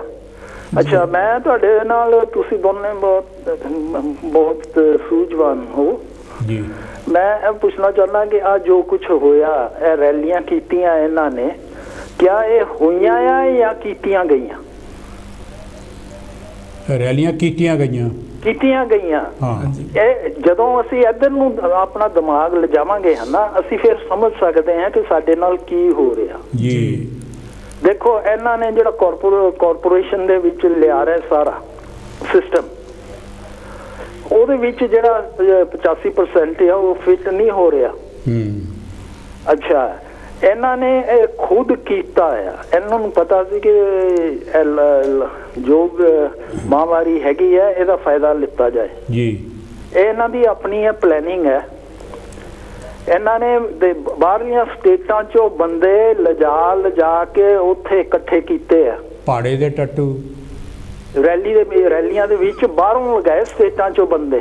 ਬਿਲਕੁਲ ਬਿਲਕੁਲ। ਤੇ ਭਾਜੀ ਉਹ ਜਿਹੜੇ ਬੰਦੇ ਆ ਉਹ ਵਾਪਸ ਲੈ ਕੇ ਆਏ। ਇਹਨਾਂ ਨੇ ਵਧਾਈ ਹੈ। ਪਰ ਇਹ ਗੱਲ ਹੈਗੀ ਆ ਕਿ ਅਸੀਂ ਲੋਕ ਜਿਹੜੇ ਆ, ਇਹਨਾਂ ਨੂੰ ਕਿਹਾ ਅਸੀਂ ਪਰਖਣ ਦੀ ਗੱਲ ਕਰ ਰਹੇ ਹਾਂ, ਸਮਝਣ ਦੀ ਗੱਲ ਕਰ ਰਹੇ ਹਾਂ ਜੀ। ਇਹਨਾਂ ਨੇ ਦੇਖੋ, ਮੈਂ ਕਈ ਵਾਰੀ ਭਾਜੀ ਹੁਣਾਂ ਨਾਲ ਦੀ ਗੱਲ ਕਰਦਾ ਹੁੰਨਾ ਕਿ ਜੋ ਕੁਝ ਦੇਖ ਲਓ ਸਾਡੇ ਹਨਾ, ਜਿਹੜਾ ਪਾਰਲੀਮੈਂਟ ਹਾਊਸ, ਉਸ ਦੇ ਵਿੱਚ ਡਾਕਟਰ ਅੰਬੇਡਕਰ ਜੀ ਦੀ ਸਟੈਚੂ ਲੱਗੀ ਹੋਈ ਹੈ ਜੀ ਜੀ। ਉਹਨੂੰ ਉਸ ਤੋਂ ਦੂਰ ਜਾਣ ਨੂੰ ਇਹਨੇ ਹਨਾ ਇਹ ਨਵਾਂ ਸੈਂਟਰਲ ਵਿਸਟਾ ਬਣਾਇਆ। ਬਿਲਕੁਲ, ਤਾਂ ਕਿ ਉਹ ਜਿਹੜੀ ਮੂਰਤੀ ਆ ਉੱਥੇ ਰਹਿ ਜਾਵੇ ਜੀ। ਇਹਦੀ ਸਾਜ਼ਿਸ਼ ਹੈ। ਹਾਂਜੀ। ਤੇ ਇਸ ਕਰਕੇ ਇਹ ਜਿਹੜੇ ਛੋਟੇ ਹੁਣ ਕਿਆ ਕੋਈ ਆਵਾਜ਼ ਉੱਠ ਨਹੀਂ ਰਹੀ, ਰੋਕਣ ਦੀ ਆਵਾਜ਼ ਨਹੀਂ ਕੋਈ ਉੱਠ ਰਹੀ ਕਿ ਉਹ ਨਹੀਂ ਹੋਣਾ ਚਾਹੀਦਾ। ਕਿਉਂਕਿ ਸਾਡੇ, ਤੁਸੀਂ ਦੇਖੋ, is it important building of that Central Vista or saving the lives of other people? ਜੀ। ਸੁਪਰੀਮ ਕੋਰਟ ਵੀ ਨਹੀਂ ਕੁਝ ਕਰ ਰਹੀ ਜੀ। Thank you. ਆਪਾਂ ਤੁਹਾਡੇ ਵਿਚਾਰ ਤੁਸੀਂ ਦੱਸ ਸਕਦੇ ਹੋ ਕਿ ਕਿਆ ਰੋਕ ਸਕਦਾ? ਦੇਖੋ ਜੀ, ਇਹ ਤਾਂ ਮੈਨੇਜਮੈਂਟ ਤੇ ਆ, ਹੈ ਜੀ। ਮੈਨੇਜਮੈਂਟ ਜਿਨ੍ਹਾਂ ਦੇ ਹੱਥ ਹੈਗੀ ਉਹਨਾਂ ਨੇ ਕਰਨਾ ਹੈਗਾ। ਨਹੀਂ, ਮੈਨੇਜਮੈਂਟ ਮਤਲਬ ਹੈਗਾ ਕਿ ਸਾਡੀ ਜਿਹੜੀ ਓਬਜੈਕਸ਼ਨ ਹੈ, ਸਾਡੇ ਵੱਲੋਂ ਜੇ ਉਠਾਵਾਂਗੇ ਓਬਜੈਕਸ਼ਨ ਤੇ ਉਹ ਉੱਠਣੀ ਹੈ ਜੀ ਜੀ। ਹਾਂ ਜੀ। ਹੁਣ ਕਿਸਾਨ ਜੇ ਉੱਥੇ ਆਏ ਆ ਤੇ ਕਿਸਾਨਾਂ ਦਾ ਮੁੱਦਾ ਆਇਆ ਅੱਗੇ, ਹੈ ਨਾ ਜੀ। ਅੱਛਾ, ਤੇ ਜੇ ਮਨੂ ਸਿਮਰਤੀ ਨੂੰ ਰੋਕਣਾ ਆ ਨਾ ਜੀ, ਤੇ ਫਿਰ ਇਹ ਜਿਹੜਾ ਵਿਸਟਾ ਆ ਇਹਨੂੰ ਰੋਕਣਾ ਪੈਣਾ। ਬਿਲਕੁਲ ਬਿਲਕੁਲ। ਹਾਂ ਜੀ। ਇਹ ਸਾਡੇ ਲੋਕਾਂ ਨੂੰ, ਸਾਡੇ ਲੀਡਰਾਂ ਨੂੰ ਸੋਚਣ ਦੀ ਲੋੜ ਆ ਕਿ ਕਿਸ ਤਰ੍ਹਾਂ ਉਹਨਾਂ ਨੇ ਆਵਾਜ਼ ਉਠਾਉਣੀ ਆ ਜੀ। ਬਿਲਕੁਲ। ਹਾਂਜੀ, ਓਕੇ ਭਾਜੀ, ਥੈਂਕ ਯੂ ਜੀ, ਥੈਂਕ ਯੂ। ਹਾਂਜੀ ਦਵਿੰਦਰ ਜੀ। ਹਾਂਜੀ, ਆਪਾਂ ਟਾਈਮ ਥੋੜਾ ਰਹਿ ਗਿਆ, ਆਪਣੇ ਬਹੁਤ ਸੀ। ਦੇਖੋ, ਜਿਹੜੀ ਸਰਕਾਰਾਂ ਨੂੰ ਜ਼ਿੰਮੇਵਾਰੀ ਨਿਭਾਉਣੀ ਚਾਹੀਦੀ ਉਹ ਨਹੀਂ ਨਿਭਾ ਰਹੀਆਂ। ਆਪਾਂ ਕਲਿੱਪ ਨਾ ਦਿਖਾਈਓ, 6 ਮਿੰਟ ਦਾ ਰਹਿਣ ਦਿੰਦੇ ਹਾਂ। ਹਾਂ, ਚਲੋ ਠੀਕ ਹੈ। ਉਹੀ ਮੈਂ ਥੋੜਾ ਜਿਹਾ ਨਾ ਤੁਸੀਂ ਆਹ ਦੱਸਿਓ ਵੀ ਆਪਣੇ ਗੁਰਦੁਆਰਿਆਂ ਨੇ। ਦੇਖੋ, ਆਪਾਂ ਬਹੁਤ ਸਾਰਾ ਜਿਹੜਾ ਹੈਗਾ, ਆਪਾਂ ਜਿਹੜਾ ਕਲਿੱਪ ਦਿਖਾ ਲੈਣਾ ਸੀ ਕਿ ਉਹ 'ਚ ਪਤਾ ਲੱਗ ਜਾਣਾ ਵੀ ਲੋਕੀ ਆਪਣੇ ਤੌਰ ਤੇ ਕਿੱਦਾਂ ਇੱਕ ਦੂਸਰੇ ਦੀ ਹੈਲਪ ਕਰ ਰਹੇ ਆ। ਜਿਹੜਾ ਉਹਨਾਂ ਨੇ ਬਣਾਇਆ ਦਿੱਲੀ ਗੁਰਦੁਆਰਿਆਂ 'ਚ, ਮੁਹਾਲੀ 'ਚ ਆਪਣੇ ਕੋਵਿਡ ਕੇਅਰ ਸੈਂਟਰ ਬਣਾਇਆ ਹੈਗਾ, ਕੋਲ ਆ ਗਏ ਫਿਰ। ਓਕੇ ਜੀ। ਹੈਲੋ ਜੀ, ਜੈ ਗੁਰਦੇਵ ਜੈ ਭੀਮ, ਕੌਣ ਤੇ ਕਿੱਥੋਂ ਸਾਹਿਬ ਜੀ? ਹਾਂਜੀ ਭਾਈ ਸਾਹਿਬ ਜੀ, ਮੈਂ ਤੁਹਾਨੂੰ ਦੋਨਾਂ ਵੀਰਾਂ ਨੂੰ ਜੈ ਗੁਰਦੇਵ ਤੇ ਬਹੁਤ ਪਿਆਰ ਭਰੀ ਸਤਿ ਸ੍ਰੀ ਅਕਾਲ। ਗੁਰਦੇਵ ਸਿੰਘ ਭੋਗਲ ਬੋਲ ਰਿਹਾ ਜੀ। ਹਾਂਜੀ ਭੋਗਲ ਸਾਹਿਬ। हाँ जी, मैं ਤੁਹਾਡਾ ਸਵਾਗਤ ਹੈ ਜੀ। ਕਰਨੀ ਮੈਂ ਤੁਹਾਡਾ ਪ੍ਰੋਗਰਾਮ ਸੁਣ ਰਿਹਾ ਸੀ, ਸੁਣਦਾ ਤਾਂ ਮੈਂ ਹਮੇਸ਼ਾ ਹੁੰਨਾ। ਹਾਂਜੀ। ਤੇ ਮੈਂ ਕਿਉਂਕਿ ਹੁਣ ਸਮਾਂ ਵੀ ਥੋੜਾ ਰਹਿ ਗਿਆ, ਕਿਉਂਕਿ ਇਦਾਂ ਦਾ ਜਿਹੜਾ ਵਿਸ਼ਾ ਹੁੰਦਾ ਉਹਦੇ ਵਿੱਚ ਕਾਫੀ ਕੁਝ ਕਹਿਣ ਨੂੰ ਹੁੰਦਾ, ਪਰ ਸਮਾਂ ਸੀਮਤ ਹੁੰਦਾ ਸਾਡੇ ਕੋਲ। ਮੈਂ ਤਾਂ ਸਿਰਫ ਇਸ ਕਰਕੇ ਟੈਲੀਫੋਨ ਕੀਤਾ ਸਪੈਸ਼ਲੀ ਵੀ ਸਿਆਣੇ ਕਹਿੰਦੇ ਨੇ ਵੀ ਕੰਮ ਕਰਨਾ ਕੋਈ ਮਹਾਨ ਨਹੀਂ ਹੁੰਦਾ ਜੀ। ਸਿਆਣੇ ਕਹਿੰਦੇ ਨੇ ਵੀ ਕੋਈ ਕੰਮ ਕਰਨਾ ਮਹਾਨ ਨਹੀਂ ਹੁੰਦਾ, ਪਰ ਕਿਸ ਢੰਗ ਨਾਲ ਕੀਤਾ ਉਹਦੀ ਮਹਾਨਤਾ ਹੁੰਦੀ ਆ। ਬਿਲਕੁਲ ਬਿਲਕੁਲ ਹੈ ਕਿ ਨਾ ਜੀ। ਪਰ ਜੇ ਇਹਨਾਂ ਨੂੰ ਕੋਈ ਢੰਗ ਆਉਂਦਾ ਹੁੰਦਾ ਤਦ ਨਾ ਦੇਖੋ, ਪਹਿਲਾਂ ਇਹਨਾਂ ਨੇ ਫਿਰ ਪਹਿਲਾਂ ਨੋਟਬੰਦੀ ਕੀਤੀ ਭਾਈ ਸਾਹਿਬ ਜੀ, ਤੇ ਨੋਟਬੰਦੀ ਰਾਤੋਂ ਰਾਤ ਡਿਕਲੇਅਰ ਕਰਕੇ ਫਿਰ ਅੱਧੀ ਰਾਤ ਨੂੰ ਨੋਟਬੰਦੀ ਕੀਤੀ, ਤੇ ਇਹਨਾਂ ਨੇ ਉਸ ਨੋਟਬੰਦੀ ਦੌਰਾਨ 150 ਬੰਦਿਆਂ ਤੋਂ ਵੀ ਉੱਪਰ ਲੋਕਾਂ ਦੀ ਜਾਨ ਲੈ ਲਈ, ਗਾਹ ਨਹੀਂ ਤੋੜ ਦਿੱਤੇ ਵਿਚਾਰੇ। ਬਾਹਰੋਂ ਕਾਲਾ ਧਨ ਮੁੜਿਆ ਨਹੀਂ, ਕੁਝ ਵੀ ਨਹੀਂ ਜੀ। ਜੋ ਕੁਝ ਕਹਿੰਦਾ ਸੀ ਉਹਦਾ ਕੱਖ ਵੀ ਨਹੀਂ ਹੋਇਆ ਨਾ। 15 ਲੱਖ ਮੈਂ ਉਹੀ ਕਹਿਣਾ, ਕਹਿਣ ਨੂੰ ਬਹੁਤ ਕੁਛ ਆ, ਸਮਾਂ ਨਹੀਂ ਆਪਣੇ ਕੋਲ। ਮੈਂ ਤਾਂ ਸਿਰਫ ਇਹ ਗੱਲ ਕਰਨੀ ਆ ਵੀ ਇਹਨਾਂ ਨੂੰ ਕੰਮ ਕਰਨ ਦਾ ਢੰਗ ਤਰੀਕਾ ਨਹੀਂ ਹੈ। ਕੰਮ ਕਰਨਾ ਕੋਈ ਮਹਾਨ ਨਹੀਂ ਹੁੰਦਾ, ਪਰ ਕਿਸ ਢੰਗ ਨਾਲ ਕੀਤਾ ਉਹਦੀ ਮਹਾਨਤਾ ਹੁੰਦੀ ਹੈ। ਉਹ ਇਹਨਾਂ ਕੋਲ ਹੈ ਨਹੀਂ, ਚਾਹੇ ਮੰਨਣ ਤੇ ਚਾਹੇ ਨਾ ਮੰਨਣ। ਐਗਜ਼ਾਮਪਲ ਤਾਂ ਦਿੱਤਾ ਵੀ ਨੋਟਬੰਦੀ ਤੇ 150 ਬੰਦੇ ਦੀ ਇਹਨਾਂ ਨੇ ਜਾਨ ਲੈ ਲਈ। ਨੰਬਰ 2 ਤੇ ਇਹਨਾਂ ਨੇ ਦਵਾਈਆਂ ਆਪਣੀਆਂ ਪਹਿਲਾਂ ਬਾਹਰ ਭੇਜ ਦਿੱਤੀਆਂ, ਪਰ ਜਦੋਂ ਆਪਣੀ ਵਾਰੀ ਆਈ ਤੇ ਗਊ ਗੋਬਰ ਤੇ ਗਊ ਮੂਤਰ ਦੀ ਵਰਤੋਂ ਕਰੋ ਕਹਿੰਦੇ। ਬਿਲਕੁਲ। ਕਿੰਨੇ ਕੁ ਸਿਆਣੇ ਆ, ਕਹਿਣ ਤੋਂ ਭਾਵ ਉਹੀ ਹੋਇਆ ਨਾ ਵੀ ਕੰਮ ਕਰਨਾ ਮਹਾਨ ਨਹੀਂ, ਕੰਮ ਕਿਸ ਢੰਗ ਨਾਲ ਕੀਤਾ ਉਹਦੀ ਮਹਾਨਤਾ ਹੁੰਦੀ ਆ। ਹੁਣ ਜਿਹੜਾ ਕੰਮ ਇਹਨਾਂ ਨੇ ਚੰਗੀ ਤਰ੍ਹਾਂ ਕੀਤਾ, ਜਿਹਦੀ ਮਹਾਨਤਾ ਹੋਵੇ, ਕੋਈ ਦੁਨੀਆ ਵਾਹਵਾ ਕਰੇ, ਦੁਨੀਆ ਤਾਂ ਲਾਪਾ ਕਰ ਰਹੀ ਆ, ਇਹਨਾਂ ਦੀ ਵਾਹਵਾ ਜਿਹੜੀ ਹੋਣੀ ਸੀ ਹੋ ਚੁੱਕੀ ਆ। ਬਿਲਕੁਲ ਬਿਲकुल। ਥੈਂਕ ਯੂ ਜੀ। ਲੋਕਾਂ ਨੂੰ ਹੁਣ ਇਹ ਚਾਹੀਦਾ ਭਾਈ ਸਾਹਿਬ ਜੀ, ਮੈਂ ਇਹ ਕਹਿਣਾ ਚਾਹੁੰਦਾ ਹਾਂ, ਲੋਕਾਂ ਨੂੰ ਚਾਹੀਦਾ ਉਹ ਜੇ ਉੱਥੇ ਦੇ ਲੋਕ ਸੁਚੇਤ ਹੋਣ, ਅਵੇਅਰ ਹੋਣ, ਤੇ ਇਹਨਾਂ ਤੋਂ ਘੱਟੋ ਘੱਟ ਜੇ ਹੋਰ ਨਹੀਂ ਕਰ ਸਕਦੇ ਤੇ ਅਸਤੀਫੇ ਦੀ ਮੰਗ ਜ਼ਰੂਰ ਲੈਣੀ ਚਾਹੀਦੀ ਵੀ ਇਹਨਾਂ ਦਾ ਅਸਤੀਫਾ ਦਿਓ। ਬਿਲਕੁਲ ਬਿਲकुल ਹੈ ਜੀ, ਹੈ ਨਾ। ਕਿਉਂਕਿ ਜੇ ਇਹ ਚੱਜਦੇ ਹੁੰਦੇ, ਜੇ ਇਹਨਾਂ ਨੂੰ ਕੰਮ ਕਰਨ ਦਾ ਤੌਰ ਤਰੀਕਾ ਭਾਈ ਸਾਹਿਬ ਜੀ ਹੁੰਦਾ, ਤਾਂ ਤੁਸੀਂ ਦੱਸੋ ਸਿਆਣੇ ਸੱਜਣ ਹੋ ਤੁਸੀਂ, ਤੇ ਮੁਲਕ ਦਾ ਆਹ ਹਾਲ ਨਾ ਹੁੰਦਾ ਜੀ। ਬਿਲਕੁਲ। ਥੈਂਕ ਯੂ ਜੀ। ਟਾਈਮ ਥੋੜਾ ਰਹਿ ਗਿਆ। ਇਹ ਕਦੇ ਨਹੀਂ ਸੀ ਹੋਣਾ ਜੇਕਰ ਇਹਨਾਂ ਨੂੰ ਕੰਮ ਕਰਨ ਦਾ ਢੰਗ ਤਰੀਕਾ ਆਉਂਦਾ ਹੁੰਦਾ। ਸਾਡੇ ਕੋਲ 4 ਮਿੰਟ ਰਹਿ ਗਏ ਹੁਣ। ਥੈਂਕ ਯੂ ਭਾਜੀ, ਬਹੁਤ ਧੰਨਵਾਦ ਤੁਹਾਡਾ। ਥੈਂਕ ਯੂ ਜੀ। ਅੱਗੇ ਆਇਆ ਸੀ ਮੈਂ ਇੱਕ ਵਾਰੀ, ਬੜੀ ਦੇਰ ਹੋ ਗਈ, ਮੈਂ ਕਿਹਾ ਬਹੁਤ ਚਿਰ ਹੋ ਗਿਆ, ਚਲੋ ਮੈਂ ਕਿਹਾ ਸਤਿ ਸ੍ਰੀ ਅਕਾਲ। ਆਉਂਦੇ ਰਹੋ ਜੀ, ਕਹਾਂ ਵੀ ਆਉਂਦੇ ਰਹੋ, ਹਿੱਸਾ ਲਿਆ ਕਰੋ ਤੁਸੀਂ। ਥੈਂਕ ਯੂ ਵੈਰੀ ਮਚ, ਤੁਹਾਡਾ ਨਾਈਸ ਕੰਟਰੀਬਿਊਸ਼ਨ। ਤੁਹਾਡਾ ਬੜਾ ਬਹੁਤ ਧੰਨਵਾਦ, ਪਿਆਰ ਧੰਨਵਾਦ ਜੀ। ਹਾਂਜੀ ਦਵਿੰਦਰ ਜੀ। ਹਾਂਜੀ ਦੇਖੋ, ਮੈਂ ਕਿਹਾ ਲੋਕ ਜਿਹੜੇ ਆਪਣੇ ਤੌਰ ਤੇ ਜਿੰਨੀ ਕਰ ਸਕਦੇ ਮਦਦ ਕਰਦੇ ਹੈਗੇ ਆ। ਇਹਨਾਂ ਦਾ ਆਪਾਂ ਜਿਹੜਾ ਕਲਿੱਪ ਦਿਖਾ ਲੈਣਾ ਸੀਗਾ, ਟਾਈਮ ਦੀ ਸ਼ੋਰਟੇਜ ਕਰਕੇ ਨਹੀਂ ਦਿਖਾ ਸਕਦੇ, ਫਿਰ ਦਿਖਾਵਾਂਗੇ ਕਿ ਲੋਕਾਂ ਨੇ ਆਪਣੀ ਹਿੰਮਤ ਨਾਲ, ਆਪਣੇ ਸਹਿਯੋਗ ਨਾਲ, ਇੱਕ ਦੂਜੇ ਦੇ ਸਹਿਯੋਗ ਨਾਲ ਕਿੰਨਾ ਸੋਹਣਾ ਸੈਂਟਰ ਬਣਾਇਆ। ਔਰ ਗਵਰਨਮੈਂਟ ਨੂੰ ਸਿੱਖਣਾ ਚਾਹੀਦਾ ਜੇ ਇੱਕ ਇੰਡੀਵਿਜੂਅਲ ਬੰਦੇ ਇਕੱਠੇ ਹੋ ਕੇ ਬਣਾ ਸਕਦੇ ਆ, ਗਵਰਨਮੈਂਟ ਕੋਲ ਕਿਹੜੀ ਚੀਜ਼ ਦੀ ਘਾਟ ਹੈਗੀ ਆ, ਉਹ ਕਿਉਂ ਨਹੀਂ ਬਣਾ ਸਕਦੇ ਹੈਗੇ। ਦੇਖੋ ਦਿੱਲੀ 'ਚ ਗੁਰਦੁਆਰਿਆਂ ਨੇ ਲੰਗਰ ਖੋਲ੍ਹਿਆ ਆ ਜੀ, ਉੱਥੇ ਆਕਸੀਜਨ ਵੀ ਲਾਉਣ ਦੇ ਉਹਨਾਂ ਨੇ ਹਸਪਤਾਲ ਵੀ ਉੱਥੇ ਖੋਲ੍ਹ ਦਿੱਤੇ। ਇੱਕ ਮੁਹਾਲੀ 'ਚ ਹਸਪਤਾਲ ਖੁੱਲ੍ਹਿਆ, ਉਹਦੀ ਕਲਿੱਪ ਦਿਖਾਉਣੀ ਸੀ ਆਪਾਂ। ਔਰ ਮੈਂ ਪੜ੍ਹ ਰਿਹਾ ਸੀ ਇੰਟਰਨੈਟ ਤੇ, ਤਖਤ ਸ਼੍ਰੀ ਹਜ਼ੂਰ ਸਾਹਿਬ ਉਹਨਾਂ ਨੇ ਪਿਛਲੇ 50 ਸਾਲ ਦਾ ਸੋਨਾ ਪੈਸਾ ਜੋ ਕੁਝ ਵੀ ਉਹਨਾਂ ਦੇ ਕੋਲ ਜਮ੍ਹਾਂ ਆ, ਉਹਦੇ ਹਸਪਤਾਲ ਔਰ ਮੈਡੀਕਲ ਕਾਲਜ ਬਣਾ ਰਹੇ ਆ। ਔਰ ਨਾਲ ਹੀ ਬਿਹਾਰ ਦੇ ਵਿੱਚ ਬੁੱਧ ਗਿਆ ਜੀ, ਬੁੱਧਾਂ ਦਾ ਜਿਹੜਾ ਸਭ ਤੋਂ ਵੱਡਾ ਸਥਾਨ ਹੈ, ਮੰਦਿਰ ਹੈ, ਉਹਨਾਂ ਨੇ 1 ਕਰੋੜ ਰੁਪਈਆ ਦਿੱਤਾ ਜੀ। ਹੈ ਜੀ, ਆਪਣੇ ਕੋਲ ਕਲਿੱਪ ਵੀ ਸੀਗਾ। ਉਹ ਇਹ ਆ ਕਿ ਪਿਆਰੇ ਦਰਸ਼ਕੋ, ਟਾਈਮ ਥੋੜਾ ਹੋਣ ਕਰਕੇ ਅਸੀਂ ਨਹੀਂ ਦਿਖਾ ਸਕਦੇ, ਬੜੀ ਲੰਮੀਆਂ ਖਬਰਾਂ ਹੈਗੀਆਂ। ਆ ਦੇਖੋ ਹੈ ਜੀ, ਉਹਨਾਂ ਨੇ 1 ਕਰੋੜ ਰੁਪਈਆ ਬੁੱਧ ਗਿਆ ਜਿਹੜਾ ਹੈਗਾ ਉਹਨਾਂ ਨੇ ਦਿੱਤਾ ਹੈ ਜੀ। ਔਰ ਹਾਲਾਤ ਇਹ ਹੈਗੇ ਆ ਦਵਿੰਦਰ ਜੀ ਕਿ ਹਰ ਪਾਸੇ ਹਾਹਾਕਾਰ ਮਚੀ ਹੋਆ ਜੀ। ਕੋਈ ਭੈਣ ਨੂੰ ਰੋ ਰਿਹਾ, ਕੋਈ ਭਰਾ ਨੂੰ ਰੋ ਰਿਹਾ, ਕੋਈ ਪੁੱਤ ਨੂੰ ਰੋ ਰਿਹਾ, ਕੋਈ ਮਾਂ ਨੂੰ ਰੋ ਰਿਹਾ, ਕੋਈ ਪੇ ਨੂੰ ਰੋ ਰਿਹਾ। ਤੁਸੀਂ ਤਾਂ ਜਿਹੜੇ ਦੇਖੋ, ਜਿਹੜੇ ਆਪਣੇ ਇੰਡੀਆ ਦੇ ਮੰਦਿਰ ਆ, ਮੰਦਿਰਾਂ ਕੋਲ ਬੇਹਿਸਾਬ ਪੈਸਾ ਬਹੁਤ ਹੈ ਜੀ। ਇੱਕ ਆਈਡੀਆ ਦੇ ਮਤਲਬ ਇੱਕ ਮੁਤਾਬਕ ਨਾ ਉਹਨਾਂ ਦੇ 50 ਲੱਖ ਕਰੋੜ ਦਾ ਸੋਨਾ ਹੀ ਆ।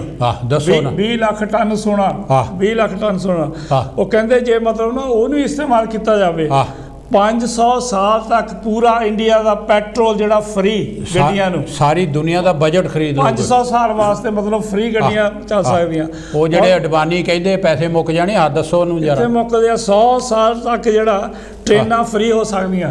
ਦੱਸੋ 100 ਸਾਲ ਤੱਕ ਕਿਸੇ ਨੂੰ ਕਿਰਾਇਆ ਦੇਣ ਦੀ ਲੋੜ ਨਹੀਂ, ਜਾਂ ਫਿਰ 200 ਸਾਲ ਸਾਰਿਆਂ ਨੂੰ ਫ੍ਰੀ ਰਾਸ਼ਨ। ਮਤਲਬ ਇੰਨਾ ਪੈਸਾ ਹੈਗਾ, ਪੁੱਛੋ ਕੋ ਨਾ। ਜੇ ਸਾਰਾ ਸੋਨਾ ਵੰਡਿਆ ਹੀ ਜਾਵੇ ਨਾ, ਇੱਕ ਉਹਦੇ ਹਿਸਾਬ ਨਾਲ 1 ਕਿਲੋ 650 ਗ੍ਰਾਮ ਈਚ ਪਰਸਨ ਨੂੰ ਇੰਨਾ ਸੋਨਾ ਆ ਸਕਦਾ। ਮੇਰਾ ਲੈ ਦੇ ਯਾਰ 1 ਕਿਲੋ 650 ਗ੍ਰਾਮ ਇਕੱਲੇ ਕਿਲੇ ਨੂੰ ਸੋਨਾ ਆ ਸਕਦਾ ਔਰ ਜਿਹੜੀ ਉਹਨਾਂ ਦੀ ਸਾਲਾਨਾ ਹੈਗੀ ਆ ਇਨਕਮ ਜਿਹੜੀ ਆ ਉਹ 1,32 ਕਰੋੜ ਸਾਲਾਨਾ ਇਨਕਮ ਹੈਗੀ ਪਰ ਉਹ ਉੱਥੋਂ ਕੱਢ ਨਹੀਂ ਰਹੇ ਨਾ ਉਹ ਕਿਸੇ ਨੂੰ ਦੇ ਰਿਹਾ, ਨਾ ਰੋਟੀ ਦੇ ਰਿਹਾ, ਨਾ ਕੱਪੜਾ ਦੇ ਰਿਹਾ, ਲੋਕ ਮਰ ਰਹੇ, ਭੁੱਖੇ ਮਰ ਰਹੇ। ਕੇਰਲਾ ਦਾ ਟੈਂਪਲ ਹੈ ਨਾ ਪਦਮਨਾਭ ਸਵਾਮੀ ਟੈਂਪਲ ਆ, ਦੋ ਦਰਵਾਜ਼ੇ ਖੁੱਲੇ ਖਾਲੇ ਬੰਦ ਉਹਦਾ ਉਹਦੇ ਵਿੱਚ 1 ਲੱਖ ਕਰੋੜ ਰੁਪਏ ਦੀ ਸੰਪਤੀ ਨਿਕਲੀ ਜਿਹੜੇ ਖੋਲੇ ਹਾਲੇ। ਉਹ ਦੂਏ ਚ ਕਹਿੰਦੇ ਪਤਾ ਨਹੀਂ ਕੀ ਹੈ, ਪਤਾ ਨਹੀਂ ਹਾਲੇ ਕਿੰਨਾ ਹੈਗਾ। ਸੋ ਇਸ ਤਰੀਕੇ ਨਾਲ ਆ ਮਤਲਬ ਇਹ ਜਿਹੜੀਆਂ ਸੰਸਥਾਵਾਂ ਹੈਗੀਆਂ ਇਹ ਕੰਮ ਕਰ ਸਕਦੀਆਂ ਪਰ ਨੀਅਤ ਕੋਈ ਨਹੀਂ ਹੈ। ਪਿਆਰੇ ਦਰਸ਼ਕੋ, ਟਾਈਮ ਹੋ ਗਿਆ ਔਰ ਅਸੀਂ ਇਹ ਅਖੀਰ 'ਚ ਕਹਿੰਦੇ ਆ ਕਿ ਜਿਨ੍ਹਾਂ ਦੇ ਮਰ ਗਏ ਹੈਗੇ ਆ ਔਰ ਜਿਨ੍ਹਾਂ ਦੇ ਪਿਆਰੇ ਚਲੇ ਗਏ ਆ ਉਹ ਇਸ ਲਈ ਮੁਲਕ ਦੇ ਹੁਕਮਰਾਨਾਂ ਤੋਂ ਮੈਂ ਕਹੂੰਗਾ ਜਿਹੜੇ ਮੌਤ ਦੇ ਸੁਦਾਗਰ ਹਨ ਉਹਨਾਂ ਤੋਂ ਇਸ ਲਈ ਚਿਲਾ ਕੇ ਰੋ ਕੇ ਪਿੱਟ ਕੇ ਉਹ ਹਿਸਾਬ ਮੰਗ ਰਹੇ ਆ ਕਿ ਸਾਡੇ ਜੋ ਮਰ ਗਏ ਸਾਡੇ ਹੱਥਾਂ ਚਲੇ ਗਏ, ਜਿਨ੍ਹਾਂ ਨੂੰ ਤੁਸੀਂ ਬਚਾ ਸਕਦੇ ਸੀ ਆਕਸੀਜਨ ਦੇ ਕੇ ਦਵਾਈ ਦੇ ਕੇ ਹਸਪਤਾਲ 'ਚ ਦਾਖਲ ਕਰਕੇ ਉਹ ਨਹੀਂ ਬਚੇ, ਉਹ ਹਿਸਾਬ ਮੰਗ ਰਹੇ ਆ ਔਰ ਮੰਗੂਗੇ। ਜਿਹੜੇ ਮੇਰੇ ਸਾਥੀ ਕਹਿ ਕੇ ਗਏ ਆ ਕਿ ਲੋਕਾਂ ਨੂੰ ਇਹ ਦੱਸੋ ਲੋਕਾਂ ਦੇ ਜਿਨ੍ਹਾਂ ਦੇ ਮਰ ਗਏ ਕੀ ਉਹ ਭੁੱਲ ਜਾਓਗੇ ਇਲੈਕਸ਼ਨ ਦੇ ਦੌਰਾਨ 'ਚ? ਬਿਲਕੁਲ ਨਹੀਂ ਭੁੱਲੂਗੇ। ਉਹ ਇਸ ਗੱਲ ਦਾ ਬਿਲਕੁਲ ਮੁਆਵਜ਼ਾ ਉਹ ਮੰਗੂਗੇ ਕਿ ਜਿਹੜੇ ਸਾਡੇ ਮਰ ਗਏ ਆ ਉਹਨਾਂ ਦਾ ਹਿਸਾਬ ਕਿਤਾਬ ਦਿਓ। ਹੁਣ ਸਾਡੇ ਕੋਲ 6 ਸਕਿੰਟ ਆ ਦੋਹਾਂ ਵੱਲੋਂ ਜੈ ਗੁਰਦੇਵ, ਜੈ ਭੀਮ, ਜੈ ਭਾਰਤ। ਪਿਆਰੇ ਦਰਸ਼ਕੋ, ਇਸੇ ਤਰ੍ਹਾਂ ਤੁਹਾਡੇ ਸਾਹਮਣੇ ਫਿਰ ਪੇਸ਼ ਹੋਵਾਂਗੇ। Thank you.